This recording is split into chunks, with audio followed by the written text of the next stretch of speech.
All right. Hey, everyone. It's Comic Artist Pro Secrets. I am Ethan Van Sciver. Welcome to Morning Show Live. Let me just do a couple things here. Let me call open the chat and just see if you guys are okay. If you're with me, it's not really the morning. It's Sunday afternoon. It's Sunday afternoon. Went out house hunting, came back. Just figured I was going to probably do a live stream before I went and took a nap. Hey, everyone. Good to see you. Thank you. We've got 93 people in here. I've also invited Comicsgate in if they want to come in. I don't know. Nasser was mad at me last night. Nasser was just kind of like, hey, I didn't get a chance to promote my book. You kind of just dunked on me the whole time. And when it was time to actually promote my book, you just completely dissed me. And first of all, Mike S. Miller muted him because he was sick of Nasser's mouth. And then when Nasser finally got a chance to promote his book, I kicked him. And everybody says kick Nasser, and it's all fun and good. It's all good times until it actually happens. And then there's a problem. All right. Hi, everyone. Hello in the chat. Yeah, I don't know why Nasser's crying. Hello. Let's see. Hi, Henry. How you doing? Carl Hungus says F Nasser. That's correct. George Peter Gatsis. Hello. Iron Bed Designs is here. Stripper named Trixie. What's going on? And wow, we got Count Tool. Cheers from Norway. This is a new guy, Count Toll. Welcome. It's good to have you guys. Good to be here. I don't know. Just went through a thing. I tell you, Andrea's like, why do you do this, Ethan? I'm like, I don't know.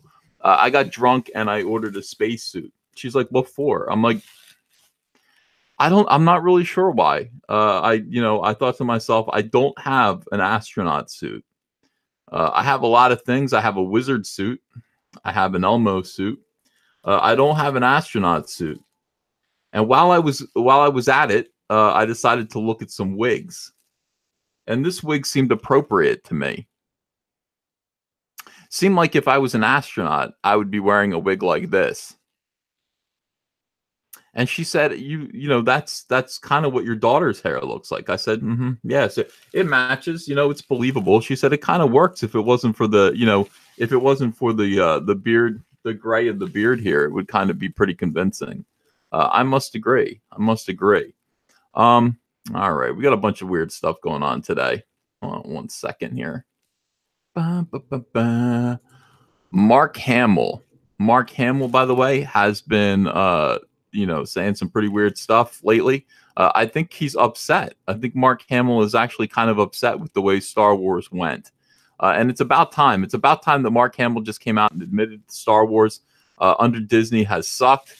He certainly hinted at it, and I appreciate that, but he hasn't really come out up until now and officially said so.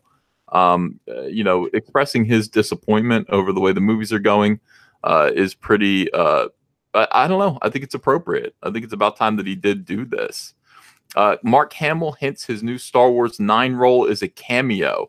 Chris Agar, not the child of John Agar and Shirley Temple Black, I'm afraid. There was a brief marriage between Hollywood B-list movie actor John Agar and Shirley Temple. And I don't think they produced any children together. I was hoping that Chris Agar was that child. No, I guess it's a common name. I guess Agar is a common name. And he's not related to Shirley Temple at all. Mark Hamill suggests his role in Star Wars Episode 9 is just a cameo. The veteran actor is returning to the galaxy far, far away for one final time in J.J. Abrams' upcoming film, which recently wrapped production. Hamill's part was confirmed by Lucasfilm prior to filming last summer, an appreciated bit of transparency from the typically tight-lipped studio. Though Hamill's Luke Skywalker died at the end of Last Jedi, many fans assumed he'd come back for the closing chapter, especially given the franchise's famous trope of Force ghosts.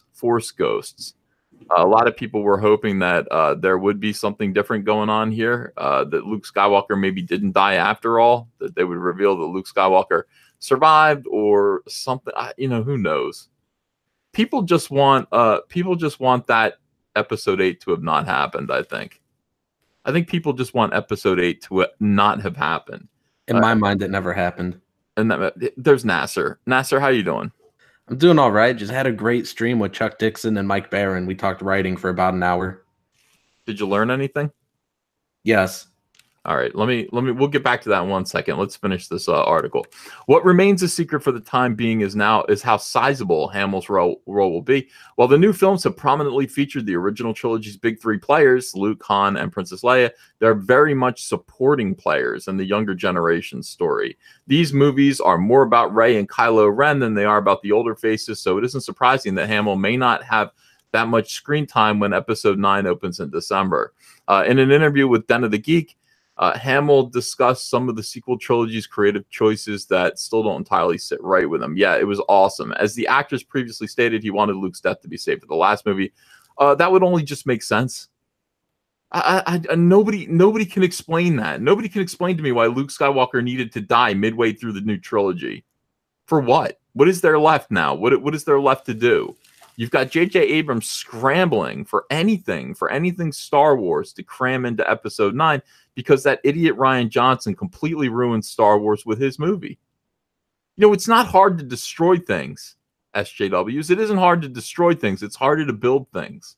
It's harder to sustain things. It's harder to take a property like Star Wars and continue it on and hand it off to another generation. That's what you should be doing. God damn this, dude. Yeah. He says, all right, of course it didn't turn out that way. I thought, oh, okay, you should push my death off to the last one. That's what I was hoping when I came back. No cameos and a run of the trilogy contract. Did I get any of those things? Because as far as I'm concerned, the end of Episode 7 is really the beginning of 8. I got one movie. They totally tricked. Oof. In parentheses, May. They tricked Mark Hamill. Look at him. He's pissed. He's pissed. He's a Sith Lord now. He is. He looks like he's the letter D right here, and he's saying they're dicks. They completely cucked him. Like they cucked him. So it's just so bad how much they cucked him. Yeah. I mean, it is ridiculous. So this is not a full blown confirmation about Luke in Episode 9, but Hamill's "I got one movie" comment heavily implies his role is minimal. I would draw that conclusion too. To be honest with you, I would draw that conclusion myself. Him saying that I only got one movie after he's finished filming Episode 9 means he's barely in this one. Hello. Hi, V. How you doing? Oh, I had a discussion with Eric Cain from Forbes on Twitter. You did? About what? Yeah. He believes that the people who are downvoting Captain Marvel are insecure and that are doing this. Ethan, why are you insecure? I'm very secure. I feel good about myself. You know, I don't have a, you know. So this means you haven't downvoted Captain Marvel. No, I personally have not, but I can understand people who have downvoted Captain Marvel. I have no problem. I'm not judging them. So they're the insecure as well. Did you see what YouTube did today? No. Okay, so every single topic on Captain Marvel is now being pushed down by the algorithm. Mm-hmm. And instead we get videos from, how did they call it? Authoritarian sources. They called it authoritarian sources? No, that's what I called them. They called them authoritative, but still, you know. Oh, I see. Yeah, that would be a bit of a giveaway, you know, if they did that. If they called them authoritarian services, or, you know, or sources, that would be weird. If you want, I can give you the picture of before and after. So if you search on Captain Marvel before, you would get videos that had 650,000 views. Now you get like ABC, 1.1 thousand views. You get USA Tonight, Newsweek, that type of thing. Those are in the front. Yeah. And they get like 1.2 thousand views. Ethan, I think if you fart, okay, you go on camera and you fart, you'll get more than 1,000 views. I can almost assure you of that, but I would never do that. I would never do that. It's disgusting, you know. I know, but you know, it's the figure of speech. Yeah. Like you can just start the camera and paint something for a little bit, and then you're going to get like over 10,000 views for sure. Right. So this is what they're doing. I mean, they are trying to rescue. Well, they think they're fighting the trolls. You know, but if they were really fighting the trolls, they would stop Brie Larson from trolling. You know, the audience, because Brie Larson is the troll. Brie Larson is the one who is trolling. She's the one out there saying ridiculous things and deliberately saying things like, "Oh yeah, Captain Marvel could definitely beat up Superman." stuff like that. That is trolling. That is I think trolling. she could, but she could. Like the way she is being represented by the scriptwriter, I bet that if Thanos manages to brainwash the entire Marvel cast and the Justice League, she will beat all of them at once because she's a strong and independent woman. Yeah. With a hand behind her back. Yeah. Well, I think it's bullshit, V, and I really don't like what they're doing. I do understand that they are suppressing videos that have Brie Larson in them that are like Brie Larson sucks. You know, if you have a title that says Brie Larson sucks, your video is going to get pushed down in the algorithm. So you have to be more creative. You have to have better titles, you know, than that. You know what scares me, Ethan? Because I'm a little bit more into the political side, not the just the geekdom side.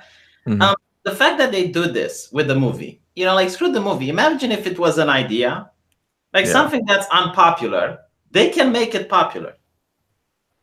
They can create the illusion that whatever, you know, political idea that most people don't like, they can create the illusion that it's actually the most popular thing, and you're in the wrong for not supporting it. Well, I mean, that's the power that they have, B. You know, that is the power that the media has, and they're not going to relinquish that anytime soon. Of course not. It's not just the media; it's now social media as well. Social media is the media of the future. Do you think the news means anything? Do you think these magazines mean anything? Really, what it comes down to is controlling what people are allowed to say on Twitter and on YouTube and on social media platforms where people actually interact with one another, and that is the ultimate power, B. If they can stop people, if they can suppress Antonio's viewpoints, which they do, because I told them to. Oh, no, that's not good. Specifically, I said, Twitter, I want you to, whatever Antonio says, whatever Akari Press says, suppress it in the algorithm. We can't let him get his views out there. He's very dangerous. I'd be scared, Antonio. I mean, Ethan has a blue check mark. You don't have a blue check mark, so. They listen to blue check marks.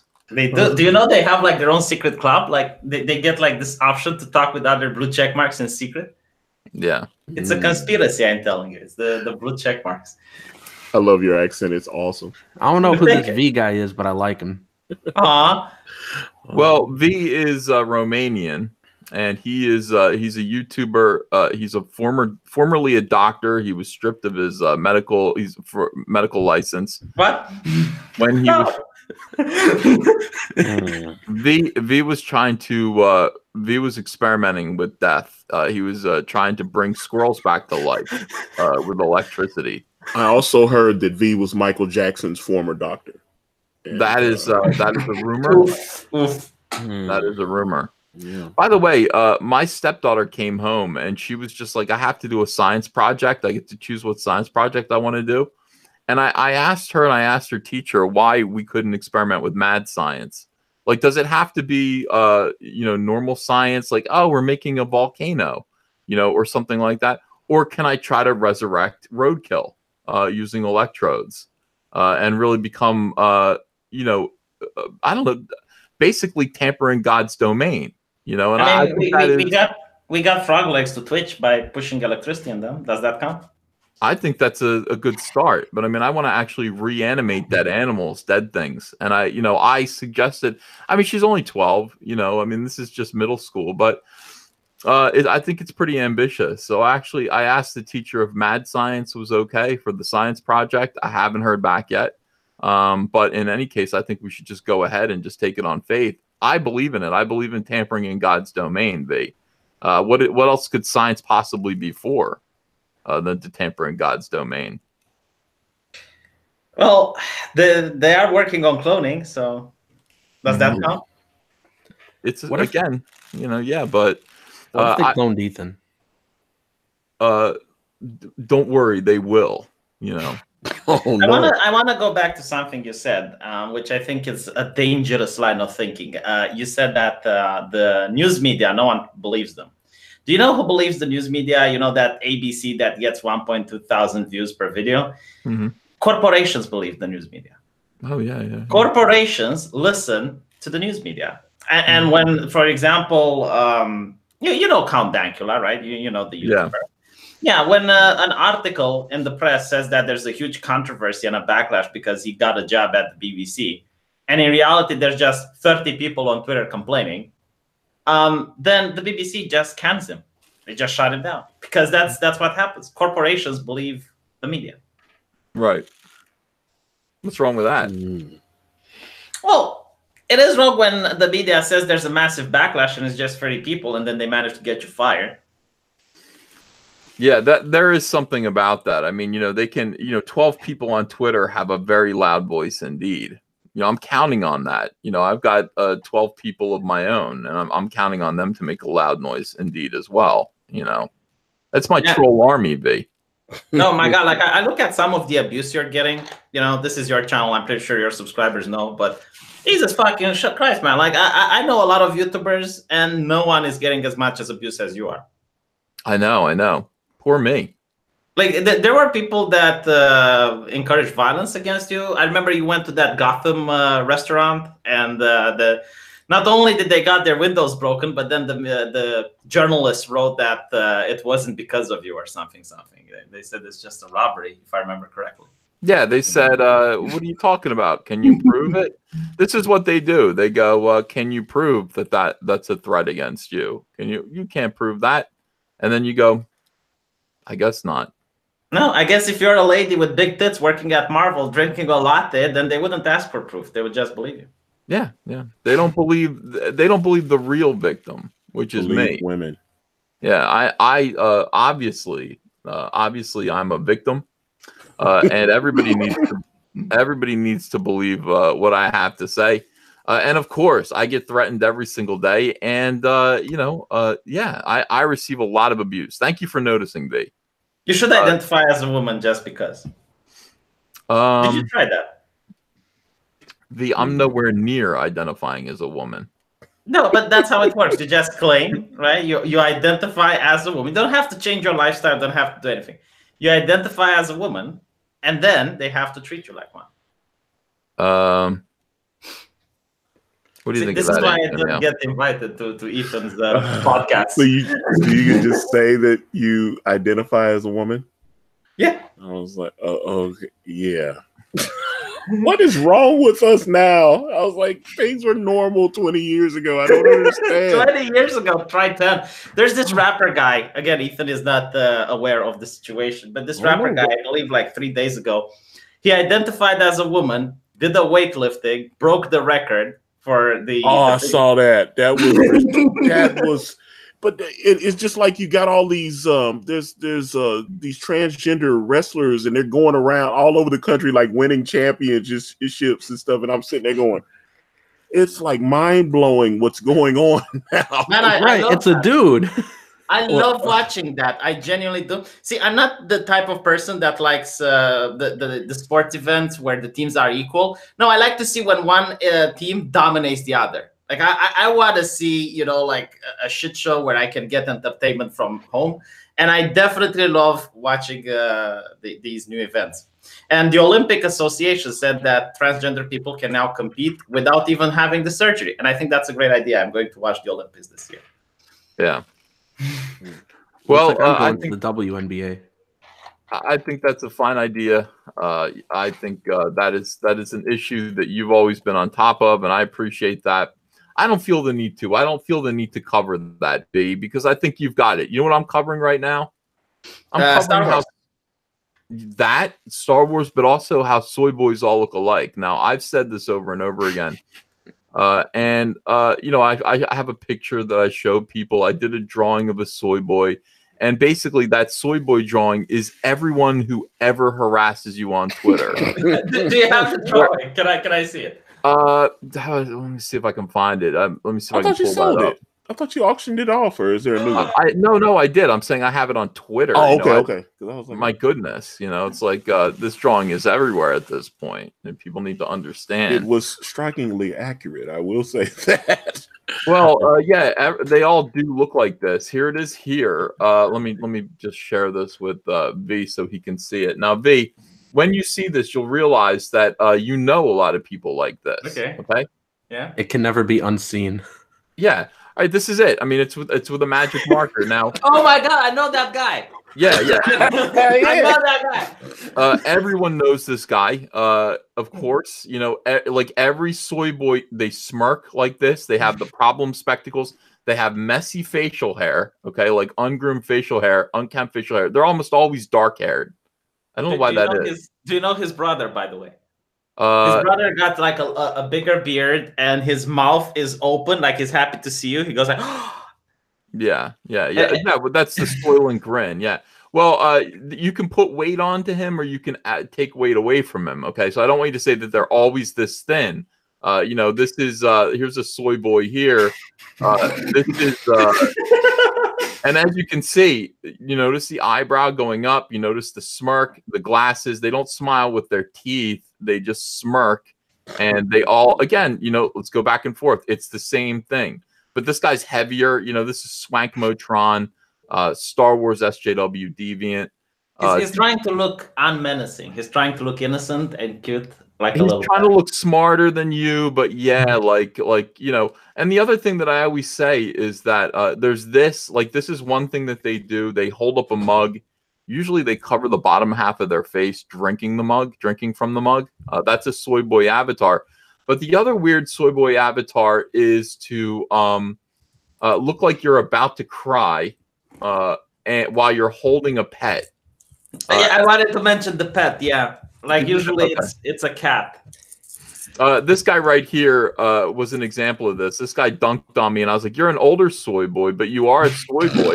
As you can see, glasses, the beard, and then you look like you're about to cry, and you've got the pet. Now, what you're basically saying with your avatar is, "I'm harmless. I'm single and I love animals." But here's what I'm saying. Oh my God, hold on. Associate Professor of British History at the University of Louisiana at Lafayette. Yeah. This guy's older. I mean, he's like in his 60s probably, but he's still soy. You know, he likes Marx. He likes Marx and rabbits. Yeah. He likes communism, which means, you know, that he's retarded. Yeah. He's a socialist, so he likes to be publicly owned by me on social media. And then he's got this guy here. He's got a little bunny, and he's just saying, "I care about animals." Now, what I'm saying is utilize ground penetrating radar on his property, because he's got little, you know, kids, their bodies stacked up like cordwood buried under the ground or in his cellar. But this is the whole thing. I'm not saying he does in particular, although he might. But I am saying that everyone who looks like him is secretly very, very dangerous. So that's the thing that I pointed out. People are reacting to this. Of course, they're going to change their ways. Once I announce that soy boys all do this, they all start to change. But again, if you see somebody with an avatar, they're holding back tears, they're on the verge of crying, and they have a pet, a dog, a kitty, something like that. A bunny is fine, a bird. They are a soy boy, and that's the message they're trying to send. Now, I have said over and over again that all soy boys look alike, and science has finally proved me correct. There's this article here: "Man threatens magazine for using his image to prove hipsters, read soy boys, all look alike." Oh my God, I'm going to cover this on my channel. Oh, right. Turns out the photo wasn't even him. So he's like, You're dissing me. You're dissing me. Saying that I look like every other soy boy. I don't appreciate it." And they're like, "Dude, that's not even you. That's not even you." All right. So you can see this guy here's got a hat on. He's missing his glasses, but believe me, he wears them normally. And what if he got contact lenses? Yeah, he might have contacts in, but mostly they don't. They don't really wear contacts. They'll wear glasses these days because they all saw Rachel Maddow wearing glasses, and you know, when she's not on screen, and they thought it made her look pretty smart. I'm sure this is legit. Like, it's not an Onion article. It's not satire. No. This is everywhere. This is a story that's been covered by a bunch of different media outlets. I pulled this one up just so you know. Oh my God. Let me read this article to you, B.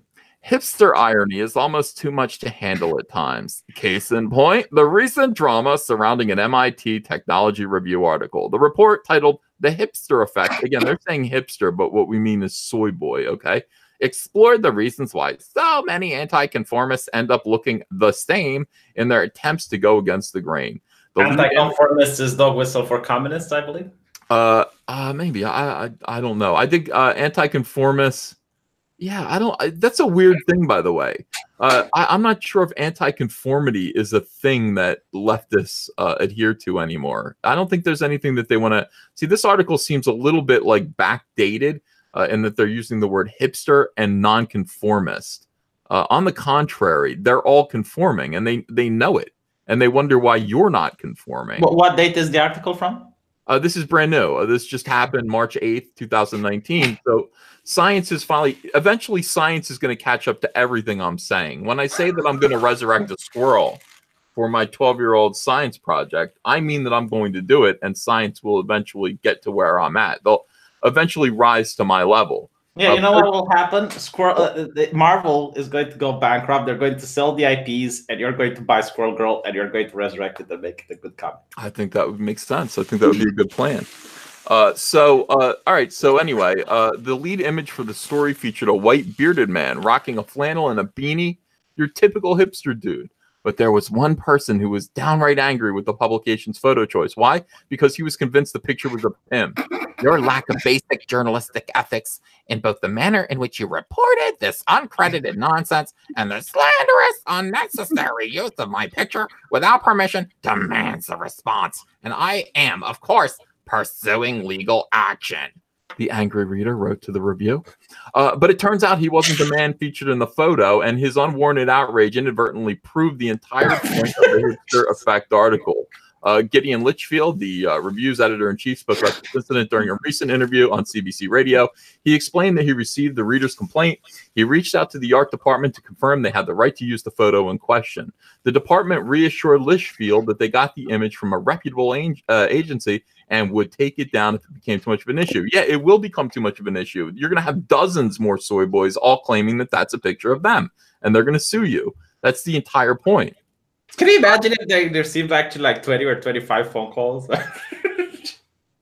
Just people complaining that, how dare you stereotype us? No, they're going to think it's actually them. I mean, that's the thing. And so everyone thinks they're unique until they're faced with evidence that they're not, It's like me. I realize that most people are exactly like me, B. No Hey, one's hey like yes, you let me see you again. I saw you had a Trump space uniform on. Yeah, let me get through with this article. We'll talk about the spacesuit. Sure. But our creative director said no, this was an image that we used with permission and perfectly in accordance with our rights. We shouldn't take it down just because someone doesn't like it, the editor told the CBC. The creative director went on to contact Getty just to make sure the man in the photo signed a model release form. Getty reviewed their archives and confirmed everything was in order. This is just proof they're just backing up their claims. It wasn't that guy. The review then reached out to the man writing, "We don't think this is you." The reader's response, "Oh, I guess you're right. It's not." It doesn't surprise me that much, Litchfield said about the ordeal. I think it says what the study says, which is that all hipsters look alike. Thank you. That's all I have ever been saying. Man, those researchers, they have a big sack, don't they? Yeah, well, I appreciate their due diligence and honesty. I really do. I think they did a good job. I want to join you, EVS. In what way? I want to go to space with you. Well, Kill Captain, Critias. Well, here's what it is. A lot of people are wondering why I'm wearing a spacesuit today. You're transspatial. No. By the way, my zit looks better today. A lot of people are pointing that out as well. You take care of it? Andrea did. Yeah, Andrea, she's into skincare, so she took care of it. People are asking me to put the wig back on. No, I'm taking the wig and the sunglasses off. Okay, it's me. I don't want to fool anyone here with my disguise. It is me. No, I was watching. I was watching a 1970s. It was a variety show, and a dude was singing Starman, and he was in a spacesuit. But he was singing a disco version of it. So I realized I needed to have a spacesuit, and I went on Amazon and bought a spacesuit. Now, if you want a spacesuit, you can get the same one that I have. It's on Amazon. You look like Russian cosmonaut. Yeah, we'll do a space stream. Mm-hmm. I can't get one of those because I'm fat. Well, so am I, Antonio, and it fits me just fine. Yeah, Hey, real quick, everybody in the chat, hit that like button. It's pretty low for 1,500 viewers. I think it's perfectly adequate, honestly, for what we're producing here. Kill Critias. Yeah. Tovarysh, you look like Russian. You look like Russian cosmonaut dressed like that. Thank you. I appreciate that. That's a compliment. The cosmonauts did great things. First man into space, the USSR, yeah. That is correct. You know, I mean, say what you want about the Russians, but they did okay. I mean, what's his name? Siguri. What was that guy's name? What was the astronaut's name? Let me figure it out again. This is why I have Google. First Russian astronaut. Siguri Asmanov. That his name? Siguri? No. Oh, no. Yuri Gagarin. Why did I say Siguri? Yuri Gagarin. I think there's also a Russian chick who they managed to send into space and she never came back. She went out of orbit and she's probably floating somewhere even now. Well, they did that with a dog as well, and everybody pretends that that was a real tragedy. But yeah, they they had a woman. I was actually watching a video about this where the United States picked up some I don't know, some distress signal, yeah. Like, yeah, distress signal. She's like, am I going to die? Am I going to burn up? Am I going to, okay. Like, that's what she was saying in Russian. Yeah. And it turns out that, yeah, like Russians had launched her into space and nobody ever heard from her again. Yeah, that's crazy. Yeah. And Russia will not admit what happened to her. Absolutely terrible. Well, to be honest with you, Ethan, I had a date with a young lady a few weeks ago and I started wondering, was I going to burn up? But I went to the doctor and I'm okay. I just imagine Hikari in the bed under the woman. It's like, am I going to burn up? Am I going to die? Am I going to die? So if yes, do you think that Interstellar was based on her life, on that woman that disappeared in space? Well, I mean, I would have an answer to that if I saw Interstellar. Oh, it's a good movie. I haven't seen Interstellar. People are saying Antonio is a boss. He is. He is pretty good. By the way, I want someone to take Ethan's avatar and draw the problem glasses on it. What, my avatar? I don't look like a Soy Boy. I don't look like one. Well, we'll see once you have the glasses on. No, I mean, I really don't look like one. I don't make that face. I don't go. No, not you. Your avatar. Your YouTube avatar. The blonde American guy dancing. Oh, he's not a soy boy either. That's an all-American boy. Like, I smile, I smile like a normal human being. I don't go. That's the thing. I know I'm not a soy boy because I'm not doing that. It's like I don't hide behind big problem glasses and I don't smirk at people. I got a question on everybody's mind, EVS. It's for you. Yes. What will be the name of your spaceship?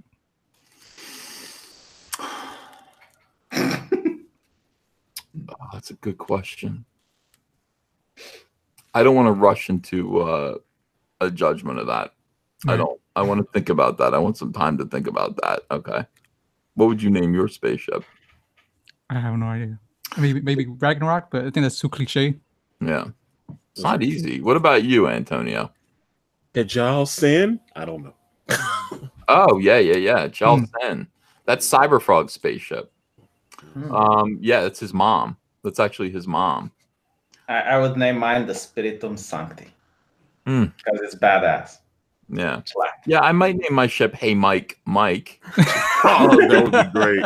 And it would be shaped like a penis. Like that's what it would be. It'd be a rocket that was very phallic, and it would just say, "Hey Mike, Mike."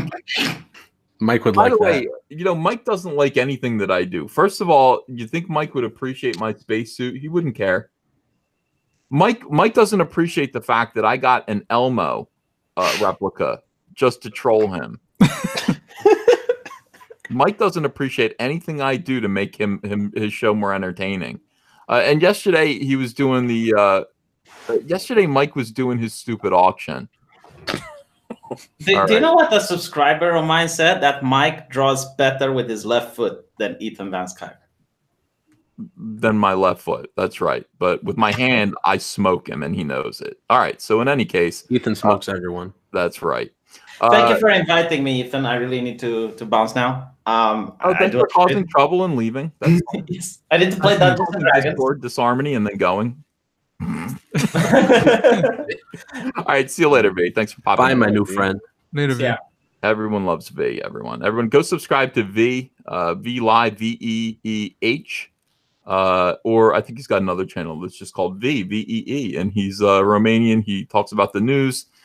He says he's a liberal, but he's a liar. He's a conservative. Romanians are crazy over there. He lives in a country without Kit Kat bars. What if that tells you anything? They don't have Kit Kats over there. Ouch. In any case, yeah, it does suck. Mike was doing his auction. Let me yell about the auctions for a minute. Yep. Somehow, at some point, and people don't listen to me, Critias. All right. I don't expect them to listen to me anymore. That's a problem. I endeavor to be taken seriously, and I mean, I'm not. The truth is, you've been right about a lot of stuff lately on your streams. So, they should really pay attention. Yeah. But they're not going to pay attention, and I understand that. That's fine. That's fine. Everybody do your own thing. Everybody, seek your bliss. Chase your bliss. What do they say? Follow your bliss? Follow your bliss. Right. But Mike, he's got, okay, so I said he's got these auctions. And I said, I like the idea of doing auctions, but really, if you're going to do auctions, we should do them once a month. And we should probably do them on my channel because we'll get the biggest crowd here, the most people to actually look at the auctions. And we'll do them once a month. We'll do them the last weekend, the last Friday of every month. And that way, people who, you can pay your rent, whatever it is that people have. It's just a good idea to get a little extra income at the end of the month. You don't want to do it too often or else people don't come. It becomes not a thing. If you do this an auction every single week or twice a week, it becomes not a thing. Right. Now, then something even weirder happened. Mike goes, yeah. Like that. He gives me that. What's that, Frank? Like that happening, right? And then he goes, I'm going to do it weekly. Not only am I going to do it weekly, I'm going to invite like all kinds of people to come on to sell their artwork, but also not just their artwork, their children's artwork. Right. That is becoming a thing now. Now, I understand that this is an uncomfortable subject. But I'm with you. People do this in Artist Alley at conventions too. First of all, everyone's children are very talented. We've got, Eden Miller, who's doing great stuff. Cain and White's son is fantastic. He's Desmond years old. But it's just like, wait a second. Like, you guys are auctioning off. First of all, these auctions are going 8 hours into the night, and you're auctioning off your artwork and also your children's artwork. You're going to kill the idea of an auction. Like, nobody's going to come eventually. Right. Now, I know that's mean to say, and I should probably have Nasser say it instead of me. Hey, Nasser, say it. Yeah, it's a stupid idea, Mike. What are you doing? Mike doesn't want to make the most money. He just wants quick money. Thank you. There you go. You just earned your spot today. Oh, you wow. earned your spot today. Caesar is charitable. Mike is not thinking long-term about anything when it comes to any of this stuff. Mike is just trying to get this done real quick. Like, how can I instantly make cash right now? Not long-term, not spaced out over the long term. So he's got these weekly auctions now. And I said, Mike, let's just do one a month. And then we'll invite Comicsgaters to come on, and, people like Elliot, people like Cain never has anything to sell because he draws digitally. But no, he's been selling on the last 3 auctions. What are you doing? Yeah, traditional. Yeah. Okay, that's good. And he sold his son's stuff. So I was like, yeah, he's been doing his thing. The kids. That's what, he got he got $220 for Yeah. But I mean, I'm just saying that, like, I think that just started out like last week, and then now it's gonna get bigger. You've opened the door to that. A lot of people were saying that they wish that it was just once a month, though. Yeah, I kind of feel the same way too. Because it's easy on everybody's pocket that way too, and you make the most profit. Yeah, but I'm not doing it. Oh wow, there's a lot of people was waiting on you, because I saw people was like, well, I'll hold this until Ethan does it on his channel. No, I mean, I'm doing mine once a month because okay, so you are still going to do it. Okay, yeah, because I want people to be able to.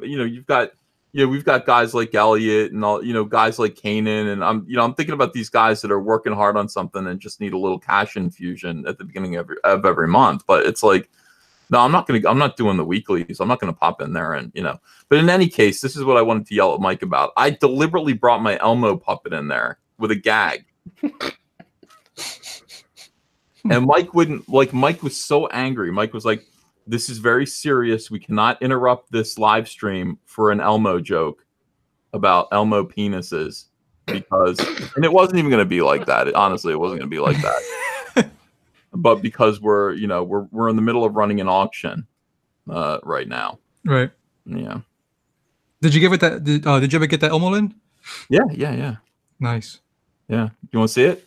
Yeah. Okay, hold on 1 second. Oh boy, here we go. All right. NASA, do the Elmo laugh. I don't know how to do an Elmo laugh. But I could pitch my book. Go ahead. Well, go ahead. Keep it alive. All right, guys. So this is my book, Trixie, Cain, Blood Reaper. It's on Indiegogo, and we just passed 9,000.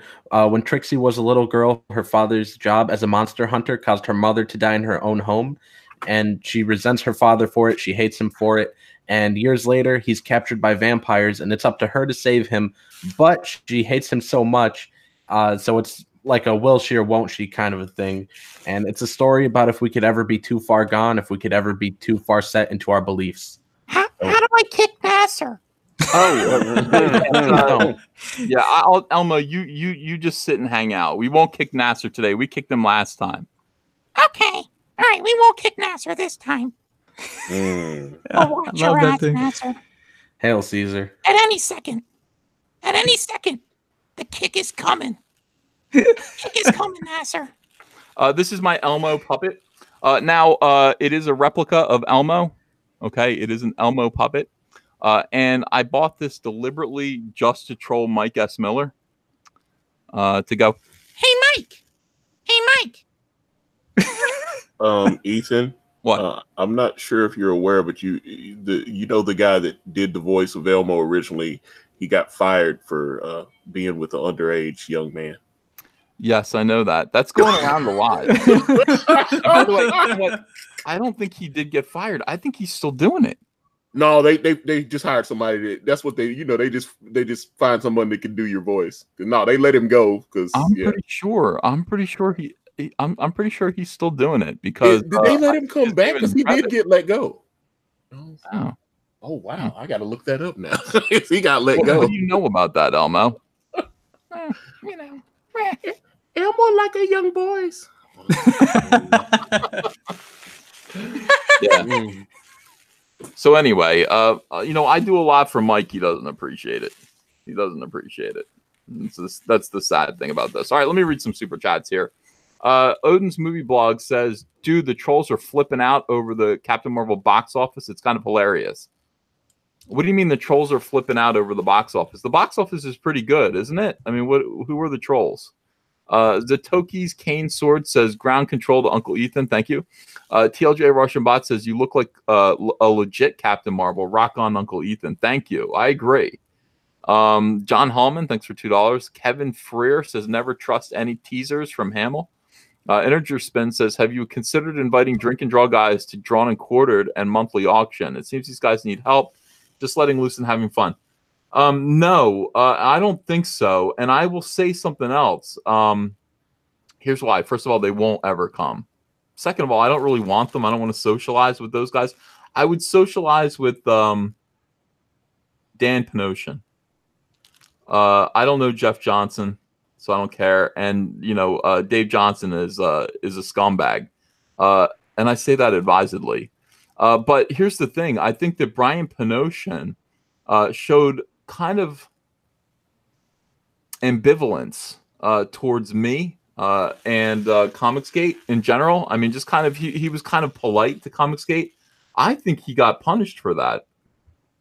Did you guys see Diversity in Comics video last night? No, I didn't get to see it. I don't think so. Yeah, I did. I saw it. He dropped it late because.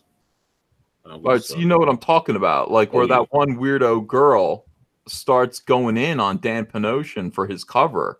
They eat their own.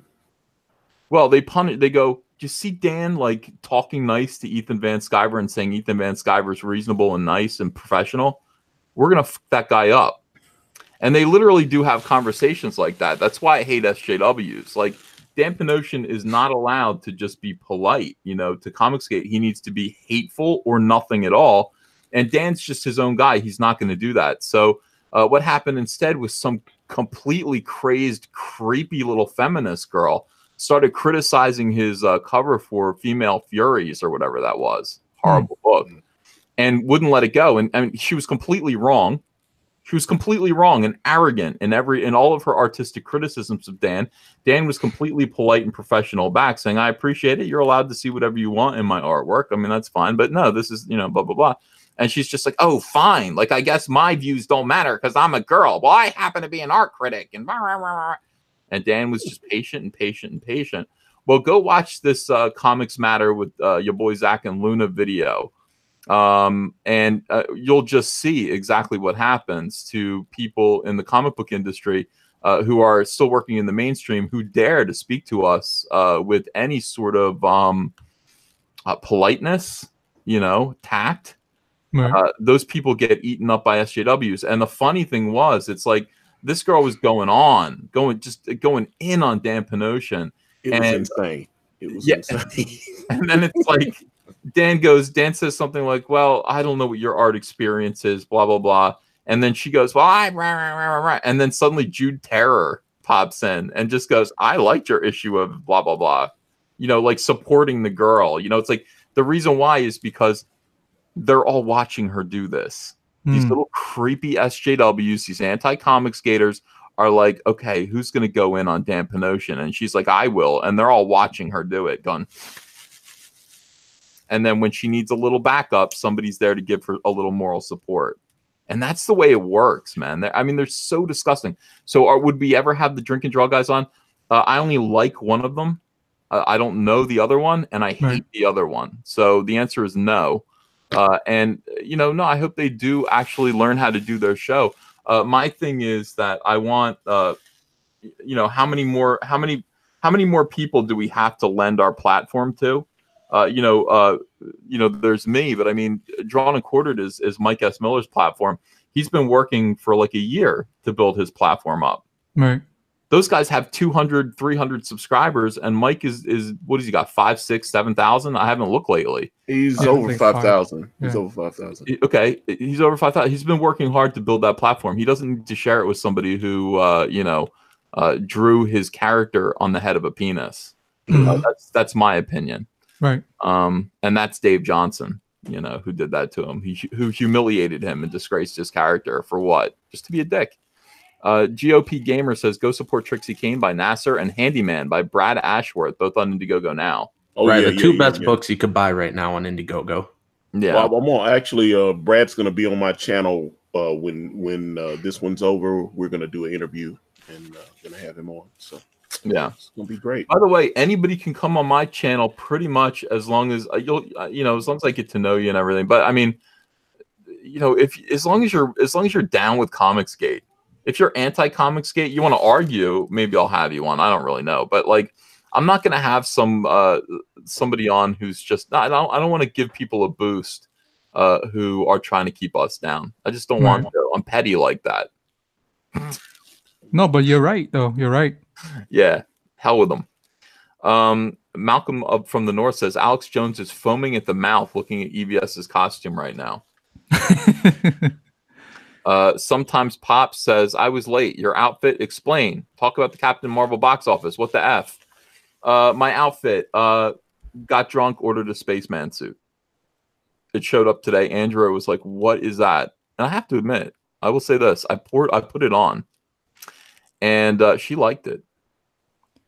Evias, I got a question for you. And this is coming from my own, you know, I'm just curious. Mm-hmm. Are you building a rocket in your backyard? No, because I'm moving. Oh, okay. Yeah. By the way, the house that we were looking at yesterday, I think we're not going to get it. No? No, we put in an offer for this house that is owned by a bank. It was like a foreclosure, and we put in an offer for it. And like we went back and looked at it today. Well, we went back and looked at it yesterday again, and I went, I'm having second thoughts about this. And then we looked at this other house that I was telling you about that looks like it's got like a wraparound front porch with rocking chairs on it. So that's what I need for my shotgun. It's in a much nicer neighborhood. Nice. And we got a tour of it today. Okay, now it's like $10,000-$15,000 more expensive than the other one, but it has a $100,000 finished backyard with a pool and a jacuzzi, all this great stonework, and the guest room for Antonio. Yeah. In the basement for Sisu. The basement looks just like this. Like the interior of the house looks just like this one. It's a little different, but it's pretty much the same. So I'm just going to move my basement studio right into this basement, except it's got an outside exit straight into the pool.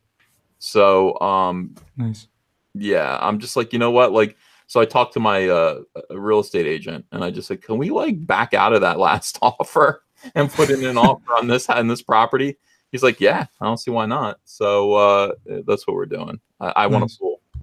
We were going to build a pool. That was going to be the whole thing. But this house comes with a pool. So it's cheap in the long run.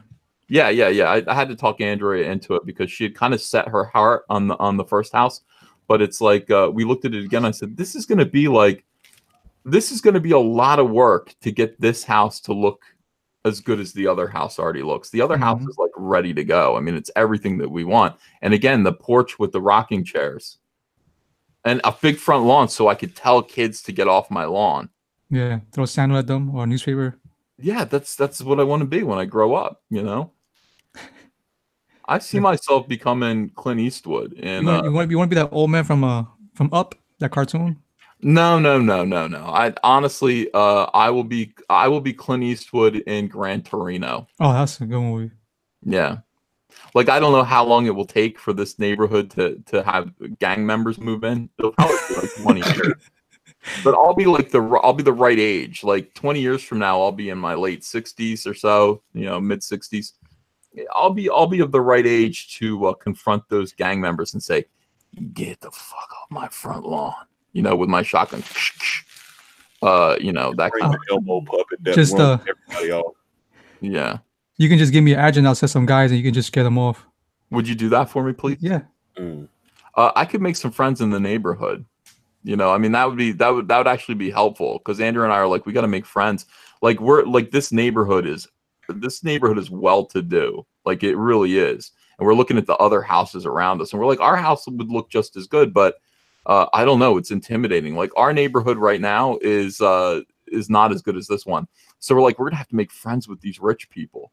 Can you imagine like rich people and I become their neighbor in my spacesuit? You gotta drink with your pinky up in the air.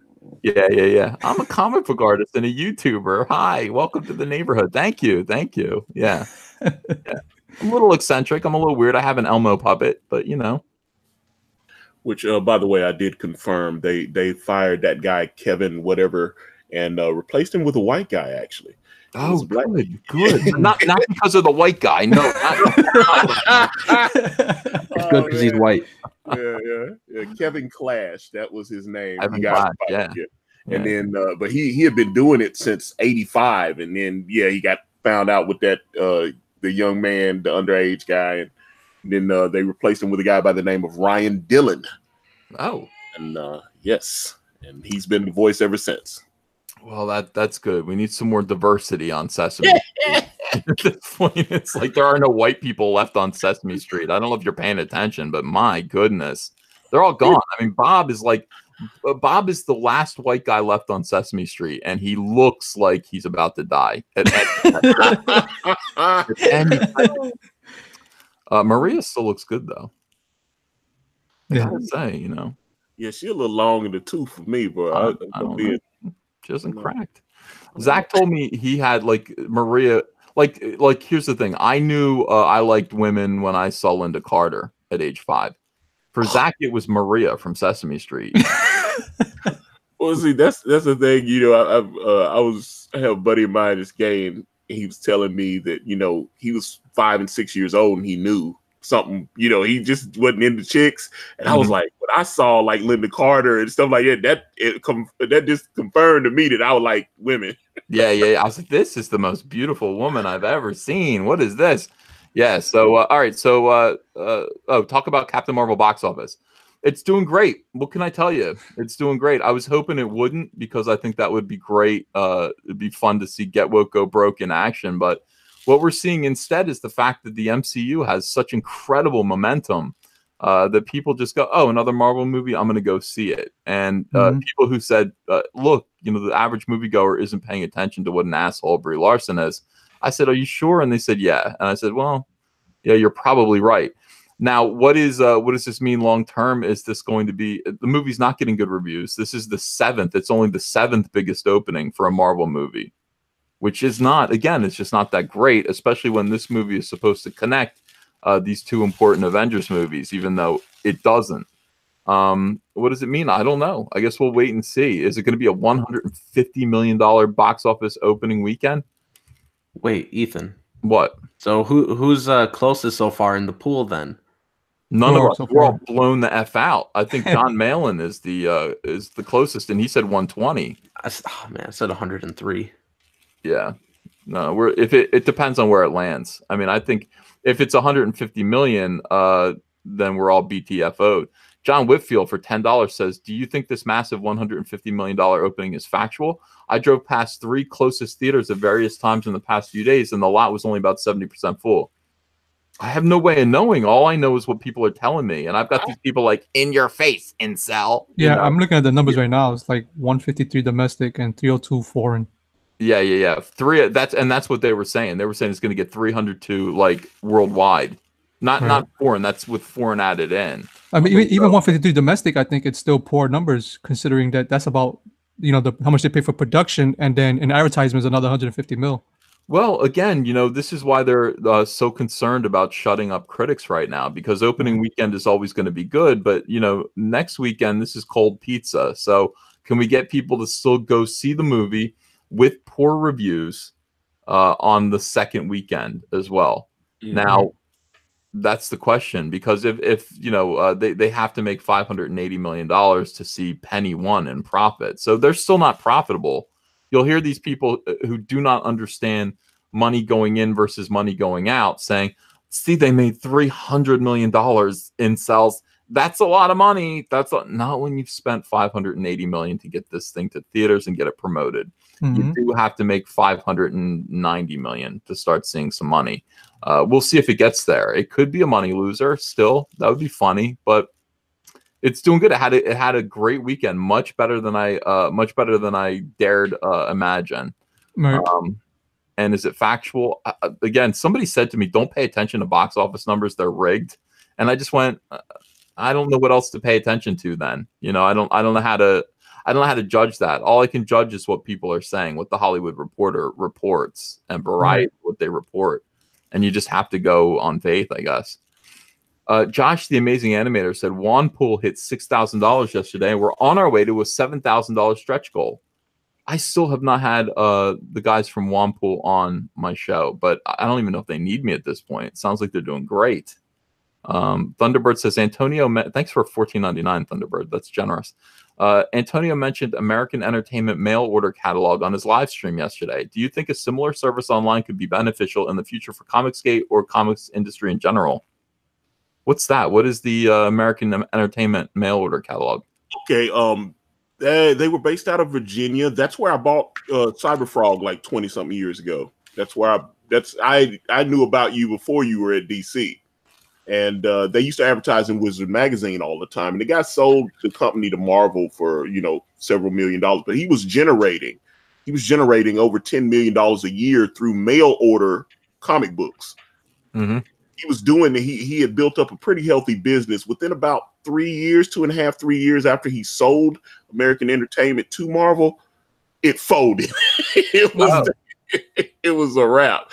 But I always wondered what would have happened if he had just stuck with it and just kept developing the business, because he just kind of folded into Marvel, and he was working for Toy Biz. He was there when Bob Harris was the publisher or whatever. So yeah, and then it just went out of business. Is that what Gail Simone is doing? Because somebody's talking about how Gail's doing a girl only mail order comics something or other. I don't even know what it is, but that sounds like what she's doing.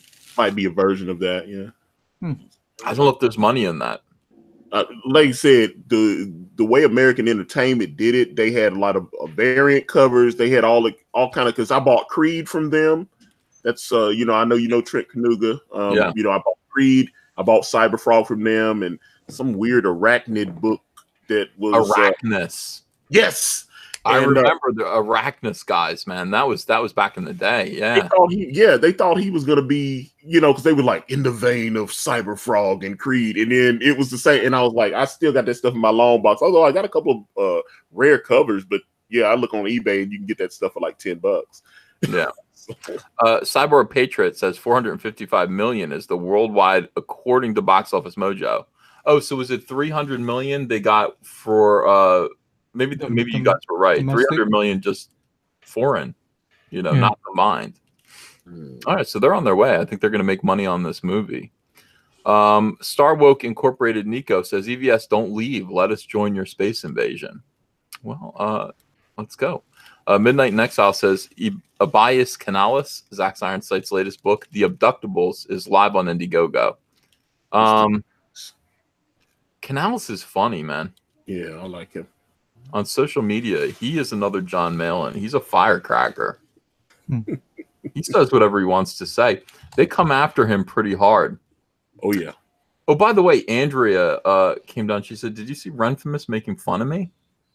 And I was like, yeah. I was like, what do you mean? She's like, well, on your new tweet, like on your new update on Cyberfrog, you mentioned about how the story made me cry twice, and she was making fun of me because I cried over Cyberfrog. I was like, what a bitch. You know what I mean? Like, Renfamous. Like, again, it's pretty stupid. I don't know what the rules are anymore. I thought the spouses were off limits. Yeah. Well, yeah, I don't think the spouses are necessarily off limits, but I think it's just like, that's like kind of a bitchy thing to complain about. For me saying, for any Comicsgater to kind of say, hey, where's your husband? Like, why are you allowed to behave like this constantly on social media, running your mouth and getting you into potential trouble? And he's not stepping up to stop you. He's not concerned that you're obsessed over other men. That's a valid kind of thing to point out. Like, that's weird. But it's like, for her to read that and go, his wife was touched by his work. What an idiot. You know what I mean? It's like, you know what I think? What's the matter with you? I think Renfamous' husband needs to wear a wife beater. Yeah. It is her job, and she does have issues. You are right. I think she loves you, Ethan. I don't even know anymore. Initially I would have thought no, but now I kind of think yes. What if you find out that Renfamous is jealous of Andrea? I would certainly understand it. That would make sense to me. A lot of women are jealous of Andrea. She's married to me. That for one. That's. But they're jealous of Andrea for lots of reasons. She's beautiful. She's sweet. She's kind. Everyone likes her. So I understand that. I would understand that. Dr. Coffinail says, ground control to Major Ethan. Ian Howe says, I'm not one to suck up, but one heterosexual male to another, you have one excellent head of hair, sir. Well, thank you. Thank you very much. I was wearing a wig earlier, guys, which was a big deal. Is Kelsey Shannon here? Kelsey, do you want to come on? Somebody want to Kelsey Shannon. Yeah, it's good to see Kelsey. I was like, Kelsey Nash is here. Make sure if you come on, you rate it. He says he's sick though. Kelsey told me back in December. He's like, I will, because me and him are working on a comic together, and we're trying to figure out what day we're going to launch. Because I have 2 other crowdfunds I'm doing this year, which you can get one of them right now on Indiegogo, Trixie, Cain, Blood Reaper. But anyways, so Kelsey in December is like, yeah, man, I'll hit you up in a week. Just got to figure out my schedule because he has multiple books. He wants to know what he's going to do and when. I still have not heard back from Kelsey. So Kelsey, I'm ready to discuss this now. When are we launching, Kelsey? I've missed you. Kelsey, you can ignore that. But if you want to, if Critias, could you send Kelsey the link? Yeah. And just Kelsey, if you want to come in here, I haven't talked to Kelsey in a while. Let's see here. MA says, one of these days, Ethan, bang zoom straight to the moon. That's a threat. That's another death threat. Oh no. Kelsey just said never in the chat. Oh, he's not coming in? He says, Nasser, never. Oh, he said never to you, not to me. He said, I'm not working with you. Not until Nasser learns the 2-finger technique. Yeah. He was explaining it to me, and I'm a little bit lost, but I think I'm getting it. Kelsey, if you're gonna feel harassed by coming in here, don't worry about it. I don't blame you. I'll kick Nasser if you want, but if you do want to come in here and just hang out, you can. GOP Gamer says hashtag Nasser kicks back. Wow. Yes, I do. Lancer737 says, did you see Nerdist news? They attacked anyone not into the Captain Marvel movie. I am the biggest Danvers fan pre-Disney, yet I am still sexist.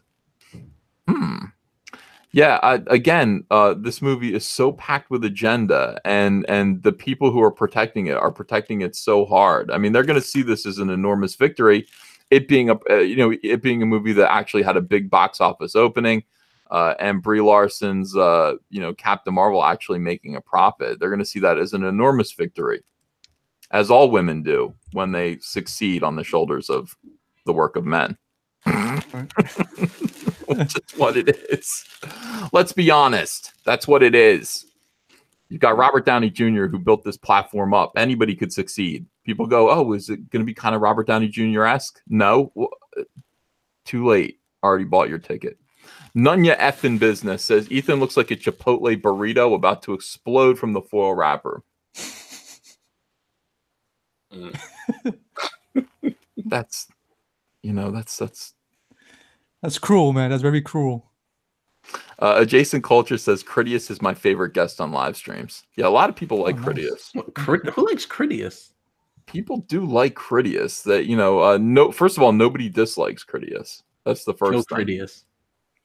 Except Nasser. Yeah. Nobody dislikes Critias except for Nasser. But other than that, everyone likes Critias. Well, people either like Critias or they don't notice Critias. He's very quiet. Yeah. But he says, when he says something, it's pleasing. Thank you, guys. I appreciate it. You're welcome. See? That's what I mean. Brian the Observer says you should have Jean-Luc from Indicron on your show. It's CG only now. All right. Well, here's Kelsey Shannon. Whoa, Kelsey, I've missed you. Hello, Kelsey. Kelsey's looking good. I got turned the volume down. Hold on. That's a good idea. There we go. All right. Two things. You do look like a Chipotle burrito, and that's why I love you. You're tasty. What? Kelsey, you're a guest on my channel. Hey, that's total compliment. I love Chipotle. Oh, thank you. That's true. Chipotle burritos are good. They are tasty. Definitely do. Who would have thought that people from Colorado could make good Mexican food? I'm still not convinced. I'm still not convinced of that. Colorado Mex. Okay. Yeah. Well, what do the Mexicans come up? Do they end up in Colorado? Is the wall that necessary? No, they just culturally appropriated the food. Oh, yeah. That's quite a trek, to walk to kind of work your way into the United States and work your way up to Colorado. Like, just stay in Arizona, stay in Texas, stay in California, like Colorado.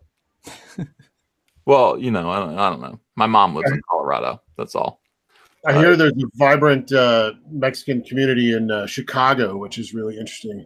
Is that true? Yes, and. Okay, no further comment. I almost made a joke, but I knew people would twist it. People would twist it, Nasser. They would rightfully call you a bigot. And they would be 100% correct. And Kelsey would be the first one to call you out on this. Now, Kelsey, I want you to know that you're a guest here. Nasser wants to make you feel uncomfortable. I don't care about him. No, let me tell you. Let me explain like a couple things. I got like a ton of stuff going on.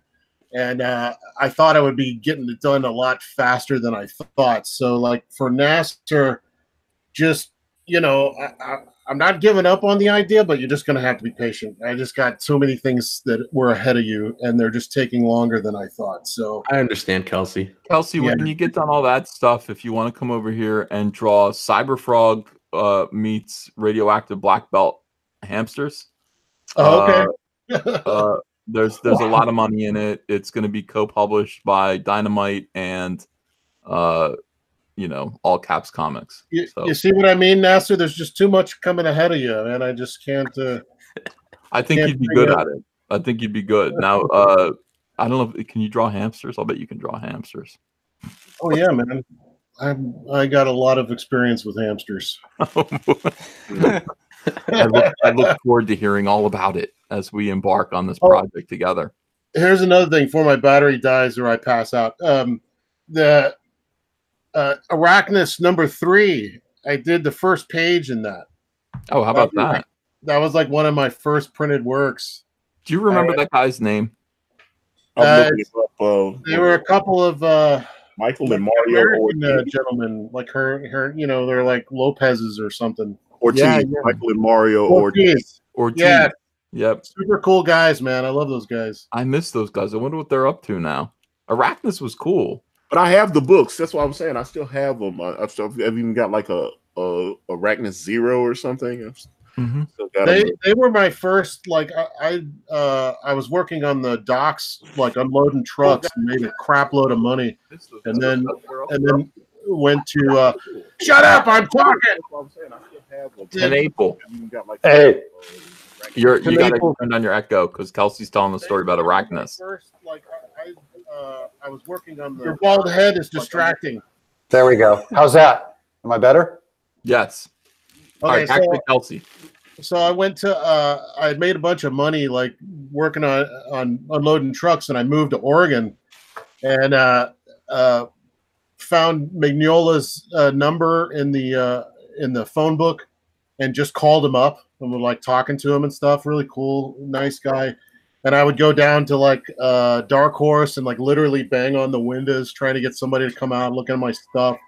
And finally, I found these guys that were making a comic book, in town, and I drove to their house and they're really cool. They let me like hang out and like draw, and eventually they offered me the first page of their third issue, which I think was late at the time.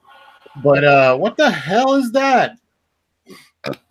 Oh, is it my scanner? Can you hear my scanner? Does it sound like a motor going? I'm scanning an image, dude. I'm working, man. Doug Tenaple. I just pulled an answer. Yeah. So anyway, the Ortizes were a big deal for me because they gave me they had stealth freeze art on the wall, and it's the first time I'd ever seen that stuff, and I was blown away. And they had his number. They were like, he's really cool. You could talk to him. So I called him up and started talking to him. And then eventually I got into Gaijin Studios, which not that I was a full-on member or anything. Now I look back at it as like an internship. But what were we talking about? I can't remember, but I was enjoying the trip. I was just letting you run with it because I was like, this is going like in some pretty neat directions. Check this out. Also, I've been watching your stream. I've been laying in bed like watching your stream since you started. And you were talking about Robin Herman early on with the rabbit on his shoulder. You remember him? Yeah. He's one of my oldest friends from like childhood. And he was the first person I ever knew that like had comic books, and he had like a stack of comic books, and he was like a little nerd kid. And then we kind of lost track of each other, and then I saw him years later living in like New Orleans, and he was all into Rocky Horror Picture Show, and like he wanted to be like a rock musician, and like just and I was still like a little nerd kid, so like he was so much older than I was at that point mentally. But then I lost track of him again, and I found him not that long ago as he was a, what do you call him, professor at some college. And he was different, man, totally different. He wouldn't like communicate with me. And so I don't know, maybe he'd been watching me and I showed signs of conservativeness. I don't know. Or, I said brown person or something, offensive. Yeah. C for Cecil, everybody in the chat. Hey, Cecil. I had to come on, first of all, to say hello to Kelsey, this is like a Bigfoot sighting when you show up. Yeah. And also, I just tried to get on quick to mute Doug, who was making more noise than Nasser in his prime. Doug, I realize what you look like. You look like you're doing the musical version of Philadelphia. Oh, that's awful. Wow. Hey, am I being fired? Everybody be nice to Doug. He did nothing wrong. He just made a little noise. Everyone's happy to see Kelsey Shannon. That's what I am too. I'm just happy to see he's alive. Look at him in his bunker with the backlit. He looks like Saddam Hussein right out of the spider hole. Like I thought for a little bit that. Well, I did two things like right in a row. Like I was supposed to be finishing Jungle Comics, and then Doug came along and was like, "Hey, you want to color this?" And I'm like, "Yeah, I could do that in a breeze." And turns out I was wrong. He could not do it in a breeze. Yeah, I was totally wrong, and got real behind. And then, of course, you know, when I get real behind, I get, as Doug can attest, I get real silent. Yeah. And that's not like on purpose. It's really just like literally I wake up, I start drawing, and then I go to sleep, and I'm like, oh hell, where did the day go? So he ghosted me. Ghosted me. Boo. Yeah, I was beginning to think Kelsey was just a figment of our imaginations. Yeah. Well, he is legendary. Oh, sorry. I wasn't going to come on. I have a blind hangover. I drank way too much whiskey. Someone sent me a bottle, and I really hammered it last night. And then I went on to Jesse Miller's stream till like, I don't know, 4 a.m. and just killed that bottle. And sorry, I missed it. And I'm in agony right now. But I saw Kelsey, and I had to jump on and say hello. Everyone loves Kelsey.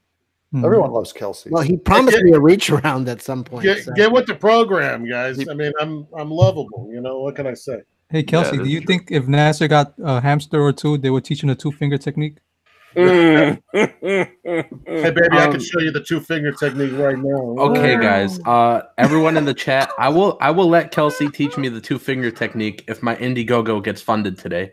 Be careful what you say there, Nasser. We're under $1,000 away. Under $1,000 away. If we get to 10 grand, Kelsey Shannon live on the stream will teach me the 2-finger technique. Oh no! All right, since you're not there yet, I'm going to give you just the 1 finger. So there you go. Yummy.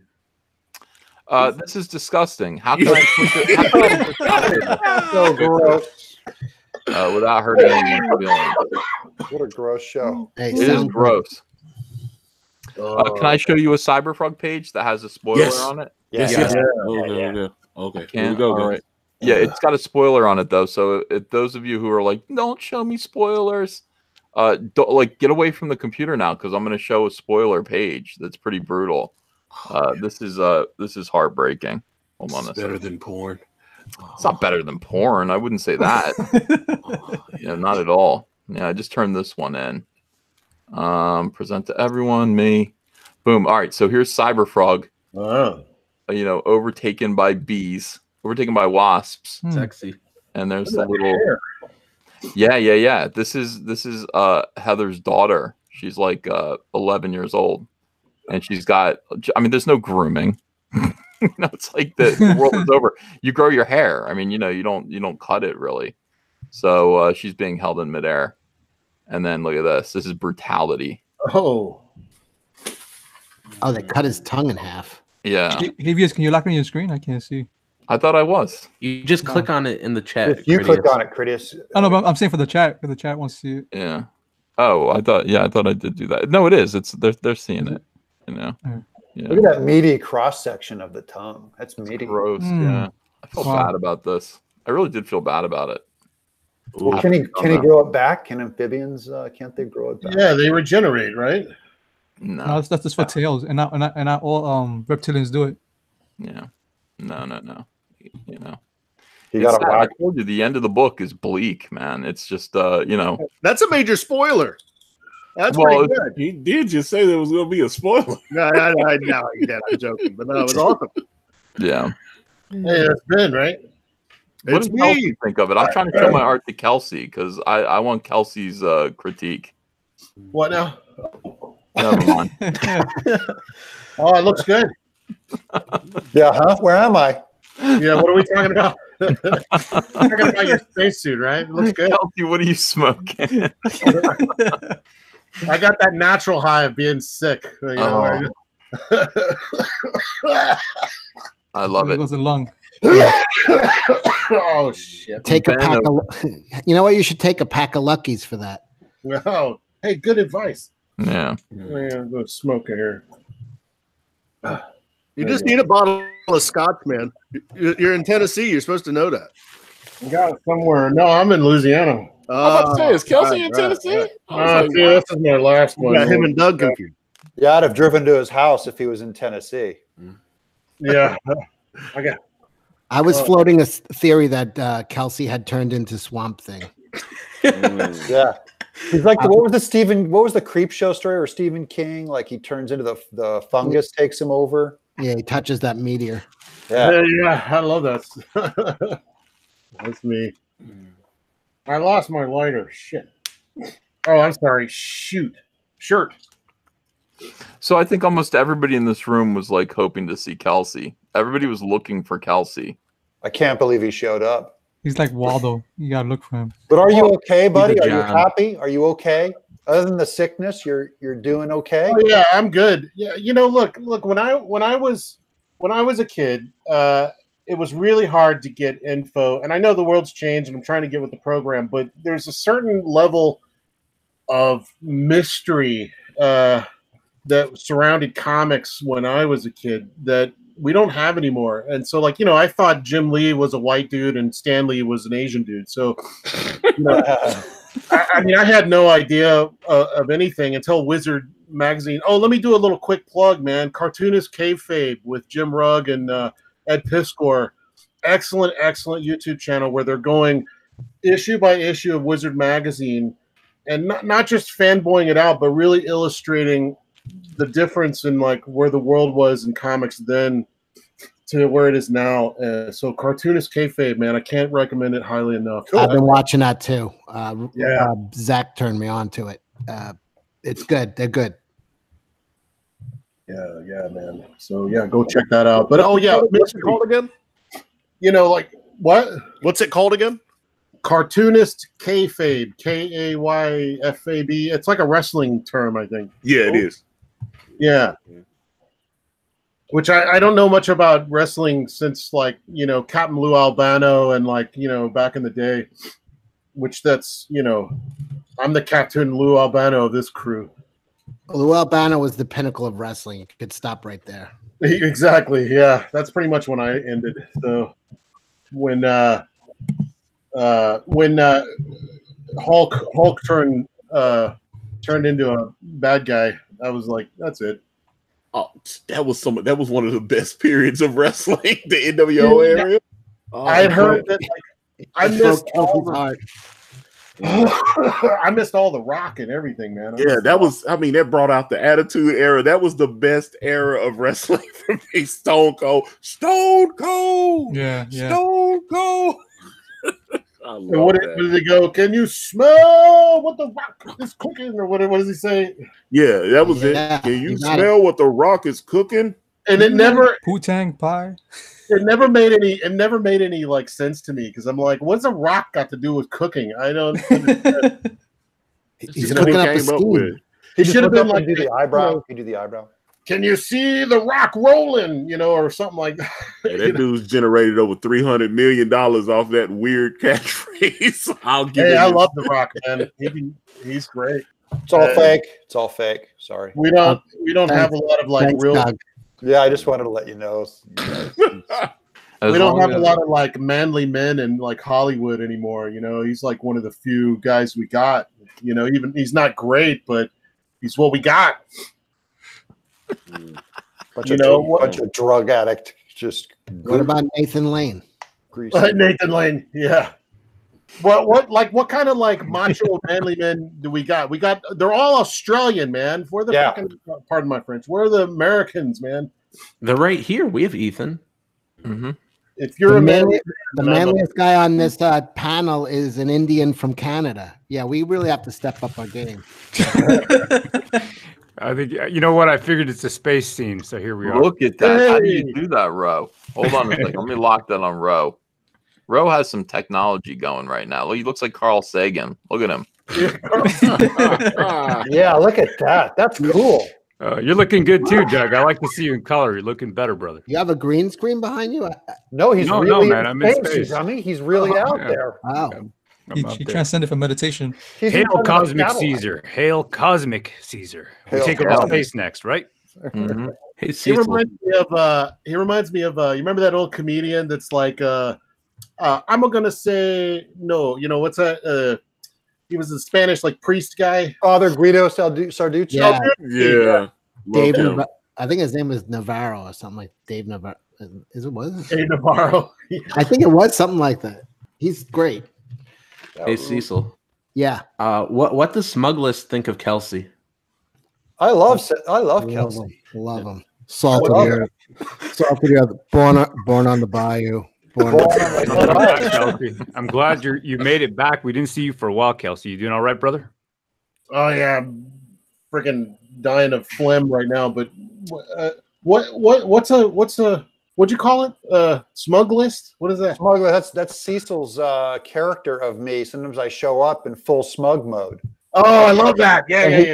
He's my official spokesman for all things smug. I have a question for Ro, since he's outer space. What is lower, your gravity or Doug's T cell count? He's looking better now. He's looking better now. Yesterday, it's that tone, whatever he had put black and white, but that wasn't suiting him. But now he's looking healthy. You got pink. You got some blood pumping through your body. What is the Band-Aid on the nose? I missed that. It's skin cancer. Is it really? Oh yeah. Oh, is that all? Yeah, I got it chopped up. I get it chopped every once in a while. They cut something here, cut something there. So they biopsy it, then they cut it, and then after it heals, I do Effudex, which is like a home radiation treatment on your nose. I put that on for a week, so I get bombed with radiation, and then it's like getting a chemical peel. It's like getting free plastic surgery. Yeah, Effudex. We need a Comicsgate death pool, I think, at this point. Please don't do that, because I think Kelsey's on it. Doug is on it. I'm definitely on it. Definitely, I know. I think we're all on it. I know Bryce is on it. I think me and Kelsey are leading that pack, and that smoker's cough is got him by a nose. Yeah, I don't know. I'll take you. I'll take the Pepsi challenge on that one, Cecil. That's terrible. I feel like I'm going to be. Of course, I'm going to survive all this. I'm definitely going to survive. I will. You're the cockroach. You're the cockroach of the group. You better believe it. Survive all. He's Cyberfrog. Yeah. I just look forward to death because I want it's going to be great. Everyone's going to stop talking trash about me. They're going to be like, he was such a good guy. No, they're not. Guys, remember that time? Remember that time when Doug? Remember that time? It's going to be all sentiment. It's going to be great. Look at the way they talk about Michael Jackson now. Death doesn't free you from. I didn't do what Michael Jackson did either. I didn't grind up. Have any of you planned for your funeral? Because I am going to have B. Hennessy lookalikes serving drinks to make it easier for people. If I'm gone and you need a hug, wouldn't that make it worse? I think it's going to be. I think my family will love it. That'd freak your mom out, your wife out, and your mom out. I think they'll love it. Your mom wife. Your mom wife. Yeah. I think all of them. But no, I think it's a good call. I think Ethan's gonna be the Stan Lee of all of us. He's gonna see all of us die. He'll be the last one to go. I hope so. Sooner the better. The sooner we're all gone. He's just going to cut into our market. He's going, that's that much more for me, man. I want all of you guys to sign your properties over to me when you die. So I'll be sitting there. Yeah, I will do that, Caesar. Yeah, no, thank you, NASA. Good, you'll be in. No, thank you. NASA, please, I don't want any legal documentation with us connected, please. Caesar, so if you outlived us all, which one of us would you bury in the pet cemetery? Oh, that's good. That's a good question. Bring back, but they'll be a little off. I answered right away. Ro Kabir Kumar. Right on. All right. If you bury me in the pet cemetery, I'll come back normal, I think. hey, EVS. I was thinking, right, if you would have done that, I think you would have had a better chance with Nasser. Because remember in the movie, the one that's resurrected comes back to kill you. Yeah. That's right. Ro would come back to kill me. We'd have to fight to the death. Mm-hmm. No, they don't always just come back. Highly unlikely. Highly unlikely, Caesar. Thank you. I guess. I don't know. I couldn't stand to lose any comic skaters though. I couldn't stand to lose any of you guys. Except I can lose Critias. No, people like Critias. We established that already. People are really fond of Critias. He always kind of says good things. People like him. I'm not gonna die. I'm not that lucky, to be honest with you. I'm gonna be drawing comics when nobody gives a shit. Everybody's moved on to animation or whatever, and everybody's gonna be like, "Where's Kelsey?" Oh, he's still drawing them terrible books. Still drawing comics. Yeah, we all are. That's the plan, you know. Oh, okay. All right, be with me in hell then. Zakuar Georgia says, "What do you think about the new age of DC heroes? What is the new age of DC heroes?" I don't know. It was some like the Silencer and Damage and Sideways. Yeah, Sideways. They all got canceled. It was basically Dan DiDio saying, "We want Marvel's characters, so can we recreate them here?" So you had the Punisher as Silencer, you had the Hulk as Damage, you had Sideways as Spider-Man.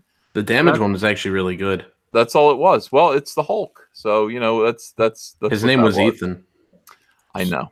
Damager smash. Yeah. Sideways had a good costume. Yeah. Not only was his name Ethan, he drew a damn good Green Lantern. Yeah. No, wrote it. He wrote it. He was the writer of Green Lantern. That's Rob Venditti. GOP Gamer says, you know, Brad Ashworth is watching right now. Would love to see him on your show. I'll vouch for him. Yeah, he's a good guy. He has an Indiegogo up right now. Yeah, he's cool. You know, right now I think the chat's full, but I mean, you know, what's it called? Because I'm doing a chat later on today, and I'm having like 5 or 6 people with current Indiegogos going and giving them each 10 minutes. Yeah, reach out he's to coming him. on with me too. Yeah. When this is over, he's coming on my channel as well. I'm gonna do it later after you're done. Antonio. His comic is you're gonna love it. The Handyman. Oh yeah, I like that guy. I like that guy. See, I like his comic. All right, I'll have him on after you, Antonio, later today. All right. Well, that's good.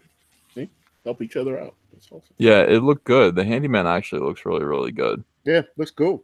Blue collar, noirish, very, very kind of grindhouse, right up my alley. And black and white. It looked like he painted it, like hand painted black and white. Mm-hmm.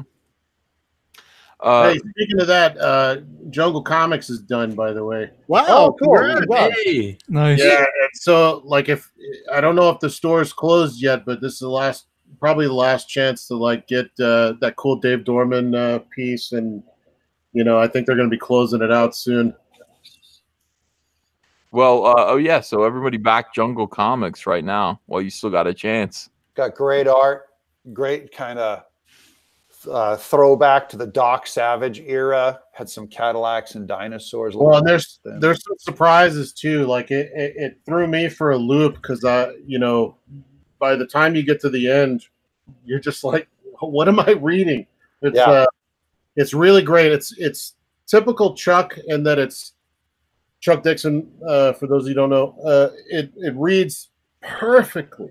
Like, I mean, just textbook all through. The characters are clearly defined, but he's having a little fun. And I can't say anything more. And I want to show more artwork, but I don't want to spoil anything. But it's definitely a cliffhanger of. And by the way, it is. I've seen all y'all's books. This is totally the best book out of all of them. So you guys need to back this one. Even better than Blood Reaper? Oh yeah. I don't even know what that is. I don't know. Ravage Kill All Men shipping next week. Yeah, well, you got a benefit of having Chuck with you on that one, but you know, hey, you know.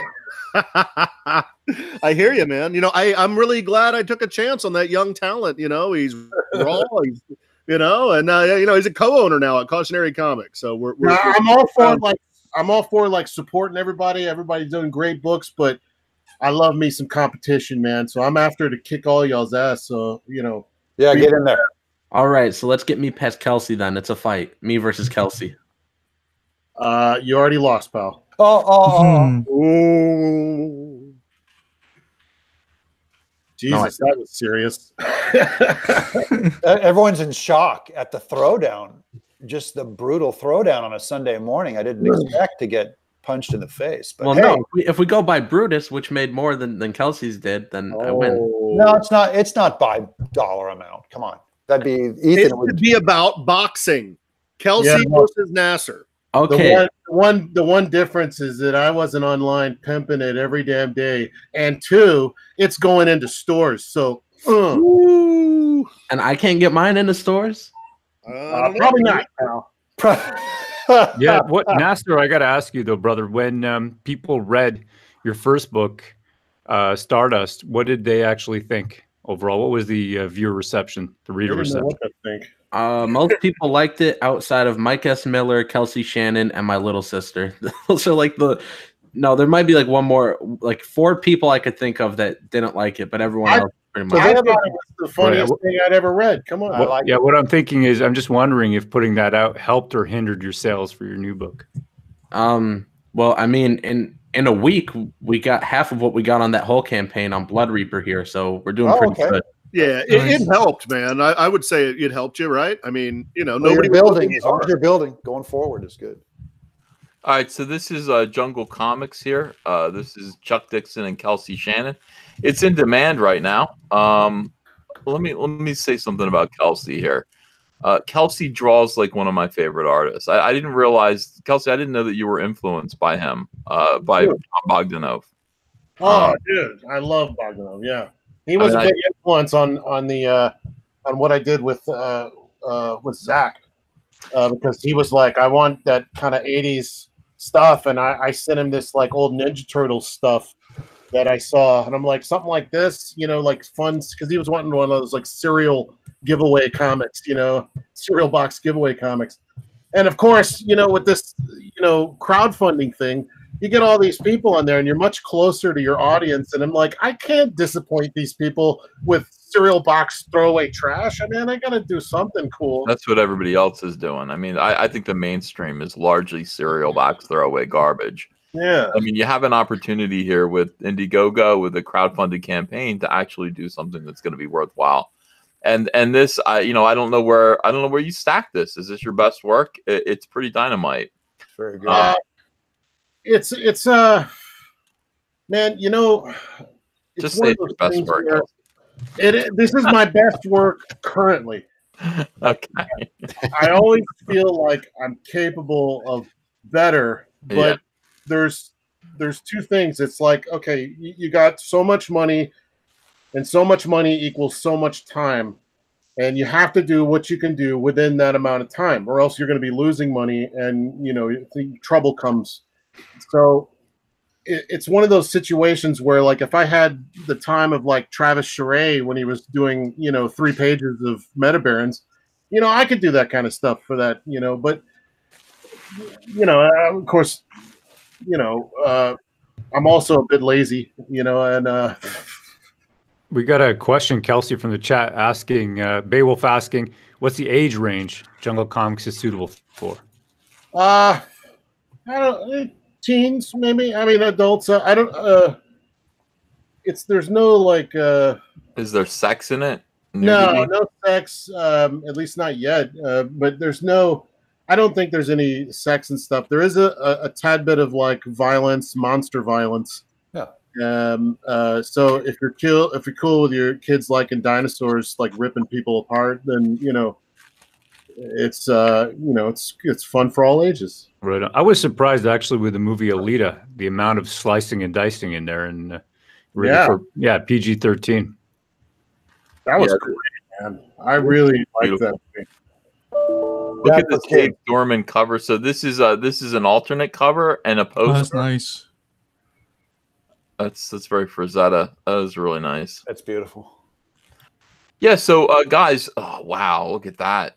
I love that. I love the red just being like blotched onto the cover like that. That looks terrific. That's hot.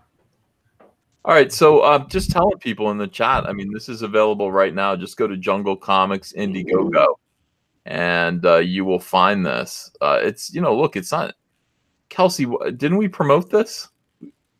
All right, we got a little boost. We need to promote this a little bit more. I'm not happy with this total at all. I don't remember. I think I talked about it once or twice. Yeah, it was a long time ago, like really once or twice, and that's it. Yeah. Kelsey hasn't really been on my show very much. I think he's been on twice, maybe, total. So it's nice to have him back. But Yeah, this looks like a really, really beautiful quality book. It's old school adventure. It's obviously I wouldn't even say it's for teens. I'd say it's for all ages for the most part. It just looks like a fun jungle adventure. Yeah, Chuck Dixon, great writer. Kelsey Shannon, one of the best artists in Comicsgate. Fantastic, nice ink work, like brush style, kind of loose. Colorist on Bigfoot Bill. Oh yeah. Kelsey's coloring Bigfoot Bill. Kelsey just put in the chat that his battery died. Okay, well, I still want to just let people know about this so they can support this comic book. This sucks, man. It's like $16,000. We could have done better than this. I feel like I let people down, Doug. Maybe. Well, it's not your job. It's his job to show up on your show and come and help push. He's got to push it, tastefully bring it to your attention. And so, but now that's to your attention. Look, you guys raised 40 grand for me in a day, in 8 hours. So when the Comicsgate audience sees this and they see that what great art it is, and look at the writing pedigree on that with Chuck Dixon, and he just now pitched the story. It sounds fascinating. I think it's up to them to pick it up or not. You gave them fair warning. This store is going to close. Yeah. Did he say when it's going to close? The in-demand store? No, I don't recall. He just said soon. He just said soon, so it's going to close pretty soon. Make sure that you don't miss out on this. Obviously, it's a Comicsgate book. I don't like to see a Comicsgate book not get 25,000. That bothers me. So do support Kelsey Shannon. And Kelsey, we want him to feel encouraged to stick around and do other things as well. You just heard him say that when the comic book industry dies, he's still going to be doing comic books. God, I love that. I do love that. So Jungle Comics by Chuck Dixon and Kelsey Shannon. Give it a little boost, guys. You've got a little bit of time left to support this. Look, we're getting it up there. I want to see it flip to 17. Let's see it flip to 17,000. What do you think of that, Nasser? I think that'd be great. Nasser, when you see me push a book like this, does it bother you? Or are you like, why aren't you pushing my book? Not really. I think we need to use this though. This is a way for the chat to really depress Nasser by getting this thing up to like 25 right now. No, that doesn't depress me. I think it would be a great move. That's like kicking Nasser 100 times. I agree. If you don't like Nasser, you want to crush his dreams, go support, That's true. Support this book. I would be personally upset, honestly. Well, Nasser he's shameless, right? Think of it. Yeah. The better Kelsey does, the less chance he'll ever work with Nasser. Right. You guys have seen Nasser faithfully pushing his book, and this is a way just to really, really depress him for his diligence, because Kelsey just stumbles in. Yeah, half crawls out of the swamp. He's barely even there. Shows up, his phone runs out of power, and then he comes back, and his book's got 25 grand on it. That would be amazing. I actually said to Kelsey, well, Nasser tried to get him. Nasser tried to say, hey, after this, we've got a project. No, I don't think so. I think Kelsey can probably draw the adolescent radioactive black belt hamsters and Cyberfrog crossover that we're doing this year. There's going to be a big paycheck attached to that. I need somebody who can draw animals. And look at this. Looky here. Mm-hmm. Kelsey can draw anything, and he can color it. You got your colorist and your artist nailed. Yeah. He won't return your phone calls, but he's. I don't want to talk to him. Oh, look, $17,003. That's great. Good job, guys. Yeah, excellent. Keep it coming, guys. Yeah, it's not like I don't call anybody. I don't want to talk to anyone on the phone. I'm the thing about me working with me is that I'll never bother you, and it might bother you that I don't bother you. I just let me give you a script. Let me tell you what to do and have you do it. And Kelsey can take his time. Yeah. Kelsey can take his time on radioactive black belt hamsters. I'll pay him twice what he gets. Yeah. That'd be a good deal for him. Give him a little dough. Mm-hmm. Make him happy. Pay some bills. Yeah. So let's get this thing done. Let's get this thing done and out of here. I don't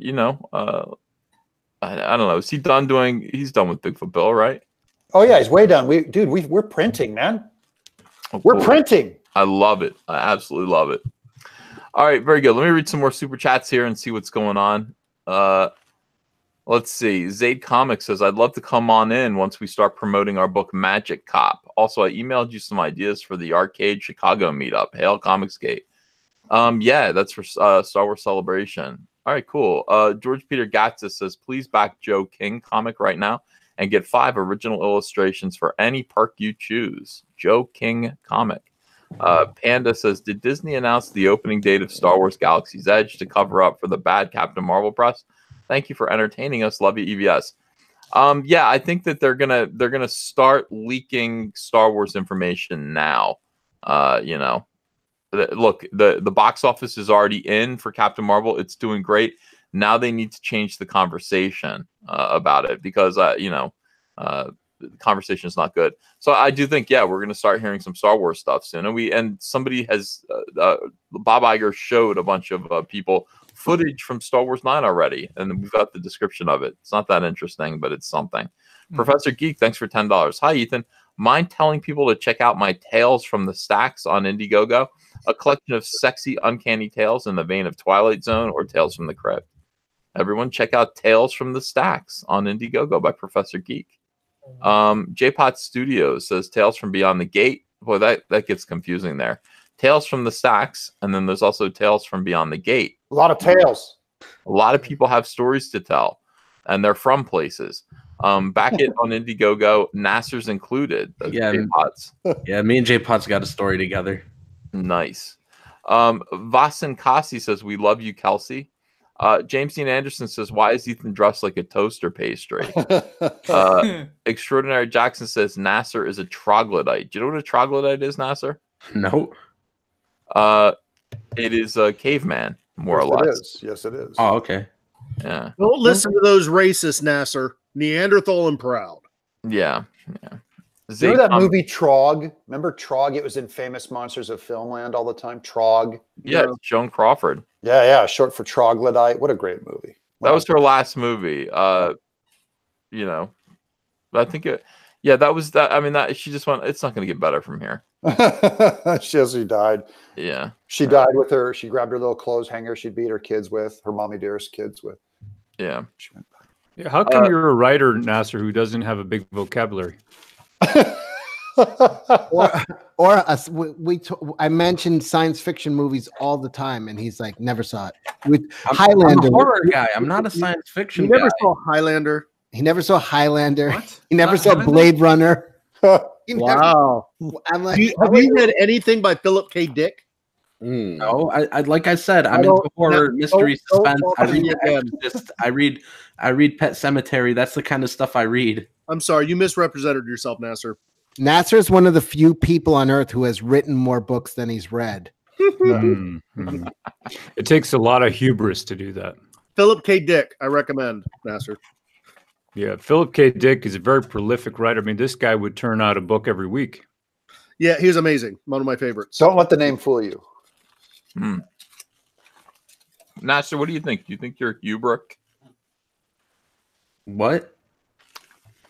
Do you think that you are someone who has a lot of hubris?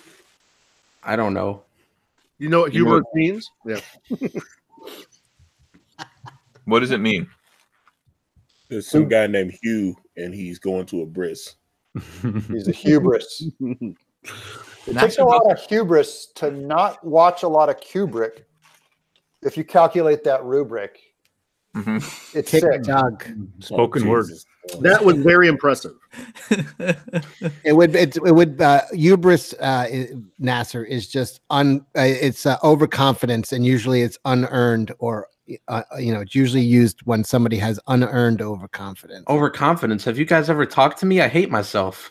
Oh, that's good. Now I like the sound of that. Right. Arrogance or pride? I don't believe him. Yeah, no. Pride goeth before the fall. Yeah. Zayd Comics says burritos bring joy and life, just like EBS. Hi, babe. Do you need me? Okay. I'm almost done. M4IK says, Ethan, please raise your camera to eye level or higher. I don't want to look up your nostrils. I'm sorry, but I like that. I like the low camera angle. Panzerwolf 666 says Doug got my page and art the other day. Thanks. Oh yeah.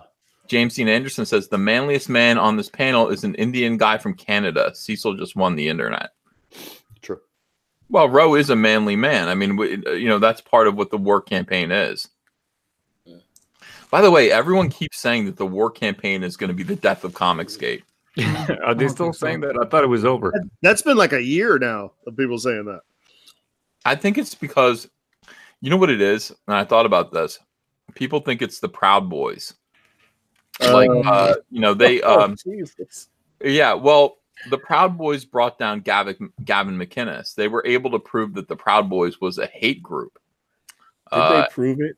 No, they got taken off. They were falsely. I looked into that because I said that once and I got attacked by a lot of people in the chat, and people were like, "You don't know what the fuck are you talking about?" So I looked into it. They were accused of it, but the FBI put out a statement that they are not. Right. Yeah. Right. But I mean, still, that really, whether or not they are or aren't, according to the FBI, that destroyed Gavin McInnes' life. Yeah, the perception is that they are, though. That is correct. Yeah, but he stepped down. Somebody else took over. So, if the war campaign were able to be the Proud Boys, like, here's what it would have to be. Like, I would have to turn up at comic conventions, like, surrounded by the war campaign. And, like, I'd be in the middle of them, like, with sunglasses on, like Jim Jones. Like scowling, like Castro. Yeah, but that sounds good. That sounds great. They'd be around me wearing Cyberfrog t-shirts, and with their arms crossed, giving everybody the eye. Hail Caesar! Hail Caesar! Yeah. You should go to cons with people with Cyberfrog heads on that have like gnarly tattoos, big muscles. Hire some bodybuilders. I just want to serve the Kool-Aid. Yeah. So that's what it is. They're just like war campaign. It's going to be the death of a Comicsgate, Ethan. Why don't you understand? They're the Proud Boys. No, we deal in memes. Yeah, they fight with memes. It's weird. I love the war campaign. Let me just say that again. I love the war campaign. I love these guys. They're fun. Hail Caesar victorious. The Michael Jackson fans in this chat are yelling at me for clearing the Proud Boys, but still not believing Michael Jackson. They're yelling, but they're going. I like when they yell. I listen. I always thought the Proud Boys were a hate group, and then when I said that, everybody went bananas on me because that was just the general perception, and the general perception of Michael Jackson, and is that he's a total pedophile. Yeah, but we proved that yesterday. Everybody got upset last night. They're like, "Hey, what's it, Razor Fist? He destroyed you in that debate about." I was being polite. He's my guest. I didn't want to get argumentative. I didn't want to start yelling and all this stuff. Oh, he's got the new video up now, though. Oh yeah. I saw the new one. Yo, you had the line of the night, and I'm gonna steal that one from you when you said, "If you don't believe that Michael Jackson was grooming boys, that's because he was grooming you as well." That was dead on, because that's right. People are defending him because he was grooming them to think that way the whole time. They believed in him. It's like, like he worked so hard to convince you that he was a sweet guy who cared about the children. And he, look, I just didn't have. How many of us didn't have childhoods? How many people didn't have childhoods? That's not an excuse for getting in bed with children. That just doesn't happen. I worked real hard. Listen, Donny Osmond didn't have a childhood. The same exact way Michael Jackson didn't. Little Donny Osmond with the Osmond brothers. That's true. Did he grow up to get in bed with children? Thousands of kids in entertainment had the same childhood. They're not. Yeah. But Webster ended up in bed with Michael Jackson, though. So, he didn't really have a. But is he dead? Is Webster dead? Isn't he dead? Yeah, I think that years ago. Yeah, Emmanuel Lewis is. Yeah, he lives in Atlanta. Yeah, Emmanuel Lewis is alive. He lives in Atlanta. Gary Coleman, I'm thinking. I mix all those little guys up. Yeah, all the black guys look alike. All the 40-year-old black guys with reverse progeria from cute little stunt guys that they got in to look like they were children when really they were 28 years old. Adopted by benevolent white parents. Yeah. That was the 80s. Hey, look, what was that? Doug, what the hell was that? What was what? It was the same plot. It was like a little black kid that can't grow up being adopted by white families. And that became a trend. Like, why was that a desirable thing? And then, like, because it made white liberals feel good about themselves. But the weird thing about it is that, like, Gary Coleman and Emmanuel Lewis were, like, in their 30s, and they all look like they were 8 years old. And why did they have two of those? Why did they have two black reverse progeria guys? Well, that was, they were all copying different strokes, because Arnold was the main one. And then that started the whole Webster Urkel. What you talking about, Willis? What you talking about, Willis? Oh, that was so good. Weird. I would just laugh. He'd just say that one line. It was a good show. It was weird, but it was a good show. Yeah, Urkel, they didn't get a kid with a disease, so he outgrew that part really quick. They had him like hunching over with the overalls on and this. He grew up. I love when he grew up and he got hard. He was like, "Yo, yeah, yo, I'm Urkel now." I'm Urkel. He did the voice of Sonic on the animated. Gerard in the chat goes, Urkel wasn't adopted, retard. So I feel like he was adopted by that family, by the next door neighbors. They actually got rid of one of the other kids for him. Can I do that? He was adopted by America. That's true. Well, to be fair though, the thing about that show is that everyone in it was black. That's not the same. This was little guys, little black like would you call them little people? I don't know what the thing is, but they always looked like they were children being adopted by benevolent white men who, honestly, to be frank, I mean, I'm sorry, Mr. Drummond, you don't look safe. You look like bad touch. Did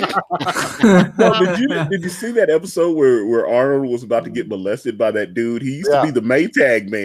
Gordon Jump. Jump. That was Mr. Carlson from WKRP in Cincinnati. It was so creepy. That episode was so creepy because Todd Bridges talked about that, and he was like, "I actually did get molested, and I didn't want to be in the episode." He's like, someone was molesting me, and they were making me say these lines. That's why he gets 2 cookies, Ethan. You see? That's why he gets 2 cookies. Also, to a lesser extent, Howard Stern adopted Beetlejuice in sort of the same vein. Oh, it's true. Yeah. Andrea's seen him around town.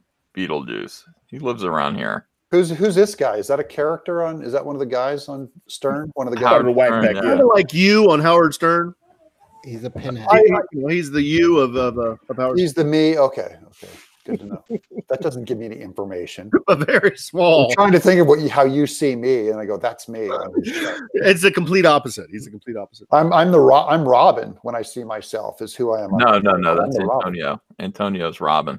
He's Robin. Well, then who am I? Baba Booey. No. Mike Miller is Baba Booey. We have the same birthday. Me and Gary Delabate. Our birthdays on Thursdays. So I want to be Artie Lang. Yeah, no, you already are. Yeah, you are Artie without question. I remember Stuttering John. What happened to that guy? Stuttering John was once he went to work for Jay Leno, him and Howard fell out. No. So, although I'll be his Robin. wife and Howard's wife are still best friends, so they have to kind of deal with each other now. Doug, you're not Robin. You are the other guy. Who's the other guy that hangs out with Howard? There's Robin, Howard, Fred. Yeah. I'm Fred. Hey, Barney. Yeah. Everyone's got to be a Howard Stern character. He has like Salad Stockbroker. 800 people on there, so it's easy to pick someone. Yeah. I'll be Nikki Six. High pitch Eric. Yeah. I think Nasser is just the Sibian, honestly. That's disgusting. I shouldn't have said that. Kenneth Keith Kallenbach. Yes. Wow. Remember him? That's a throwback. Yeah. That was a long time ago. Dynamo says Nasser is Gary the retard.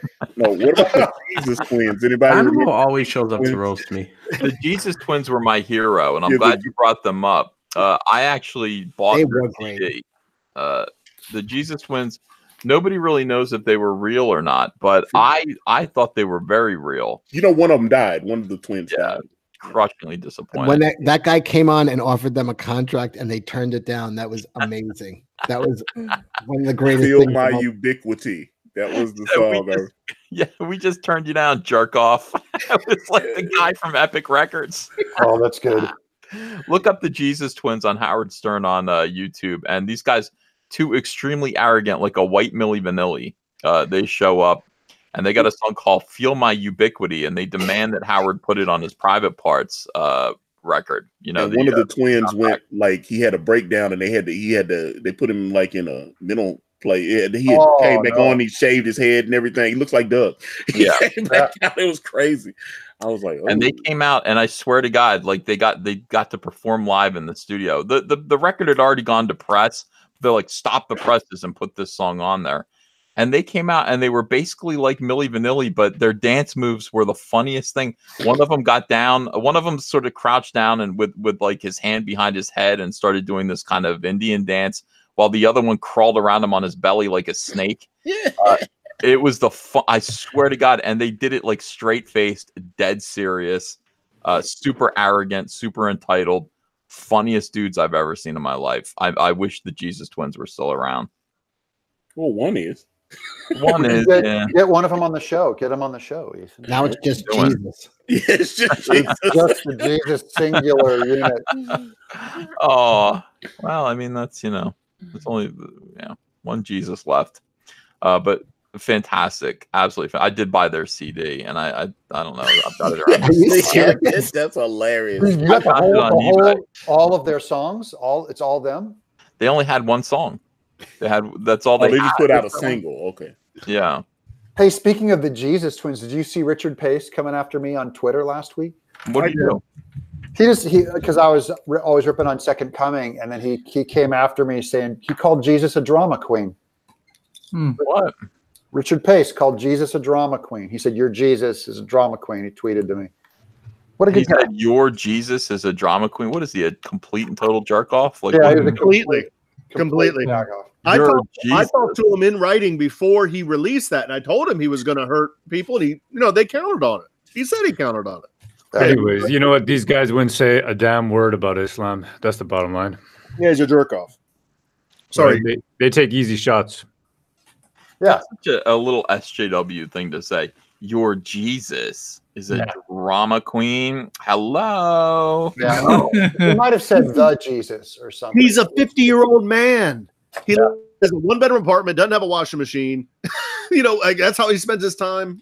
Whatever, man. I wish somebody said something like that to my face. He would never say that to anyone's face. Never. I've seen him. He would say it to your navel. That's true. By the way, Jungle Comics is up to $17,627 right now. Thank you. Guys. Oh, nice. Awesome.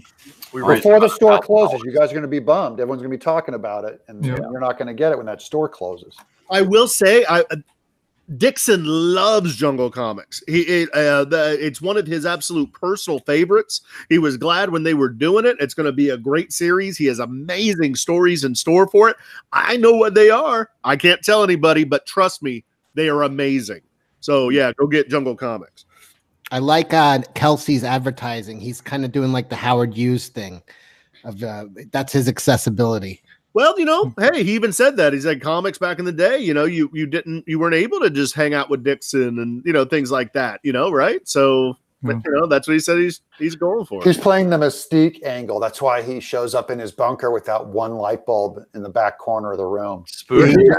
Right. Spooky. I got to be honest with you. I saw like he had just one color, like monochrome on his face. Like that's what happens. Like, I can picture waking up to Kelsey leering over me with his face all orange or green because of the light in the room.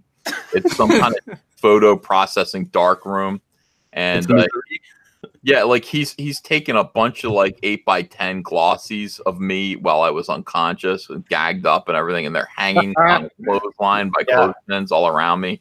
Right off camera, he has all those canned foods, like unlabeled canned foods, right off camera. Cecil, do you remember what he said after what he's going to do to you after he gives you a massage? Yeah, I remember. Yeah, he's gonna love Cecil. He's the guy. Kelsey's the guy when your plane crashes in the swamp and you wake up on like a cot in his shack. Yeah. I rescued you. He's rubbing your chest hair. Yeah, he goes, I'm going to turn you into a battery. I have no electricity. I'm going to make you me and Satan are going to turn you into a battery. Yeah. Now I can finally make that human centipede. Hey, yes, I'm gonna go. All right, I'm gonna jump off. Gotta go do some things. Craig. All right, Critias. Awesome. See you guys later. See you, buddy. Let me read the rest of these super chats. Saniko says, which tier is the best of Kelsey's Jungle Comics #1? Let me choose one. The most expensive one is the best, obviously. The highest one you can afford. $4,000 to own the original cover. I would say that was the best one, but he's only got his highest level beyond that is just $40. Level 4, which is a copy of the PDF file and a copy of Jungle Comics #1 signed. So I mean that's what I would say. I would say, wow. So his top tier is $40, and we were still able to raise $1,000 for him in just an hour or so. That's the power of Comicsgate, man. That's Comic Artist Pro Secrets. Thank you, everyone. A Passion for Drawing says, check out Myth Czar's coloring book on Indiegogo. Thank you. Diversity in Comics Bear says, I'm going to have to cease giving Marvel any and all money. If further successful, embolden them to continue being bigots. I agree. Yeah, just stop. Stop giving money to people who hate you. I did that a long time ago. When indies, there's nothing that interests me. Like, what interests you in Marvel or DC? Anyone? Yeah. There's nothing that grabs me. Now there's all the indie stuff. That's new adventures, fresh stories. What we're doing. That's what a lot of people are just wanting. Everything's boring. Everybody. Does everybody want to see Doctor Strange 2? Maybe, maybe, but it's not like, how Star Wars used to be, right? It's becoming corporate art, and and I don't see how that, when it's safe for everyone but us is what they're writing it for. Everyone but us. Yeah. Yeah. Dixon always says, we're all garage bands, we're all jamming together. People are doing covers for each other. We're writing for each other. There's no rock band in history that ever said, excuse me, corporate master, can I do this? Yeah. That's lame. That's lame. Nobody wants that. And people keep looking at the box office on Captain Marvel. And I just go, they can champion that victory all they want. To me, that's just the popularization of an art form that is in complete decline. The actual artistic integrity of that art form is in decline. Sure. If you want to look for where the art integrity is, go to the independents, because we don't have to serve this giant corporation that is part of the cultural brainwashing, Marxist brainwashing of America. We're just here to tell good stories and do good art. Right. I think that gives an extra passionate reason why people should support Jungle Comics, Trixie, Cyber Frog, Hennessy's whole universe, the Blacklist universe. It's about this is where there's real passion. Like we're angry, and we're laughing, having fun, and we're independently driven. This is Passion City. This is like being an art major again back in school. Every one of us, this is our born to run. This is our born to run. Ravage I put up first because I thought, you know what? If this is it, baby. Maybe I'll have one comic in my life that I'll get out there that people will read. And which one of my 50 do I want to put forward first? And that's the one I chose, And everybody's putting their best forward that they can with this. And it's amazing. I love it. I really appreciate everyone who is working so hard for Comicsgate. I really do. It's the fans, it's the backers, and Ethan, you and Richard came up with this model, and this model is the future of comics. Marvel and Disney and DC are already talking about going squishy on their lines. Mm-hmm. When all that collapses, this is where all of the comics creators are going to go to this model. We're on the front end of it. We're on the tip of the spear. Right? They'll come. They'll all come. This is the future. So get used to this kind of bandwidth and this form of distribution and all that, and you engaging your comic writers and artists. This is the way it's going to happen from now on. I agree. Now, this song I'd like to dedicate to. Can I dedicate a song to Comicsgate? Yes. I really want to. I think it's about time we have our own theme song. Can we sing it? Yeah, I think you'll be able. You'll probably be singing this all day. This is called "Treat Me Like a Pirate." It's a music video.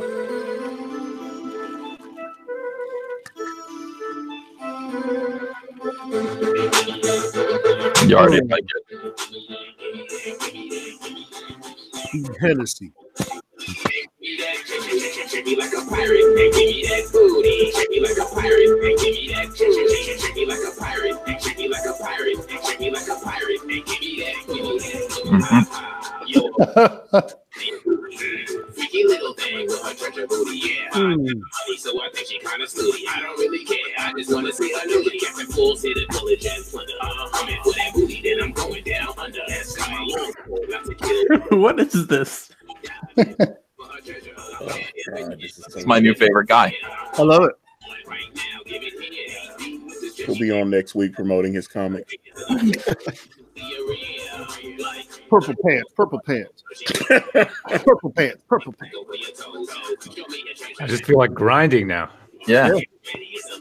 Don't you always feel like grinding? I'm gonna go talk to my wife.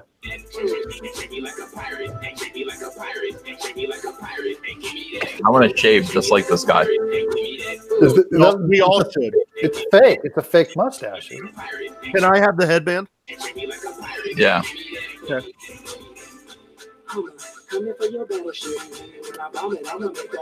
This is Critias right here. Critias comes in and does this part. Looks like Mike Miller hair though. That's Mike Miller hair. Oh. Yeah. I'll get my wife to dance like this. She'll do it. Yeah. She just gave me the look, but you know.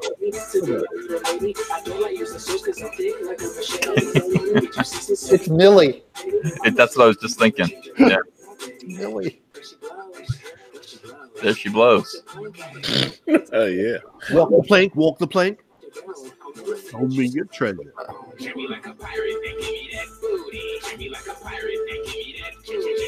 Yeah.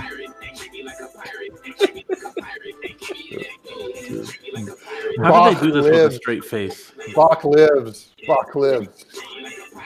Man, Nasser, I'd love to see you in a club, brother. I've been saying that. I've been saying that, Ro. Why don't you fly down? We'll meet in Chicago and we'll take Nasser out. Yeah, man, we get him lit up. Right, right. Yeah.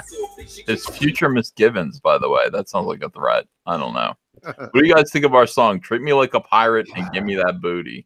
I love it. Is that good for comic message? Yeah, yeah. It's a good message. It's a good message. Good for me. Yeah. The production values are telling. Well, his name's Flint Flossie. He's got a lot of good songs. He's got another song called "Naughty Farmer" because he grows straight freaks. He's like, I'm a naughty farmer. I grow straight freaks. Look, the guy's a poet. I recognize talent. I'm with you. Yeah. You can't deny that gift. You can't deny a gift. Well, that is officially the Comicsgate song now and forever. We've all agreed, and it's amazing. Treat me like a pirate. Treat me like a pirate. Treat me like a pirate. Yeah. And give me that booty. And by the way, if anybody does want to shave their face that way, I might do it. I'll do it if you do it. Yeah. I'll get rid of the beard. We're gonna do it, but I have to have the headband. Headband. Ethan, you have so much gray, Ethan. You look like Colonel Sanders. Oh, it won't be the same. He has like the Humpty Hump, Groucho Marx looking fake mustache. It doesn't look real, anyways. Yeah. Just put on some shades. Don't worry about it. Digital Underground is still one of my favorite bands. Just I don't know. I've never heard a better song. Yeah, somebody else points out another one of their songs. How do you like your eggs, fried or fertilized? That's another good. Oh no! Yeah. Look that guy up, man. I think you'll like him. I'm promoting. I'm fully promoting Flint Flossie. Need to have him on the show. Yeah, I would like to. Yeah, put him on. Just like I have Talib as my show musician, you can have Flint Flossie on as your show musician. He'll sing you in and out. Mm-hmm. Yeah.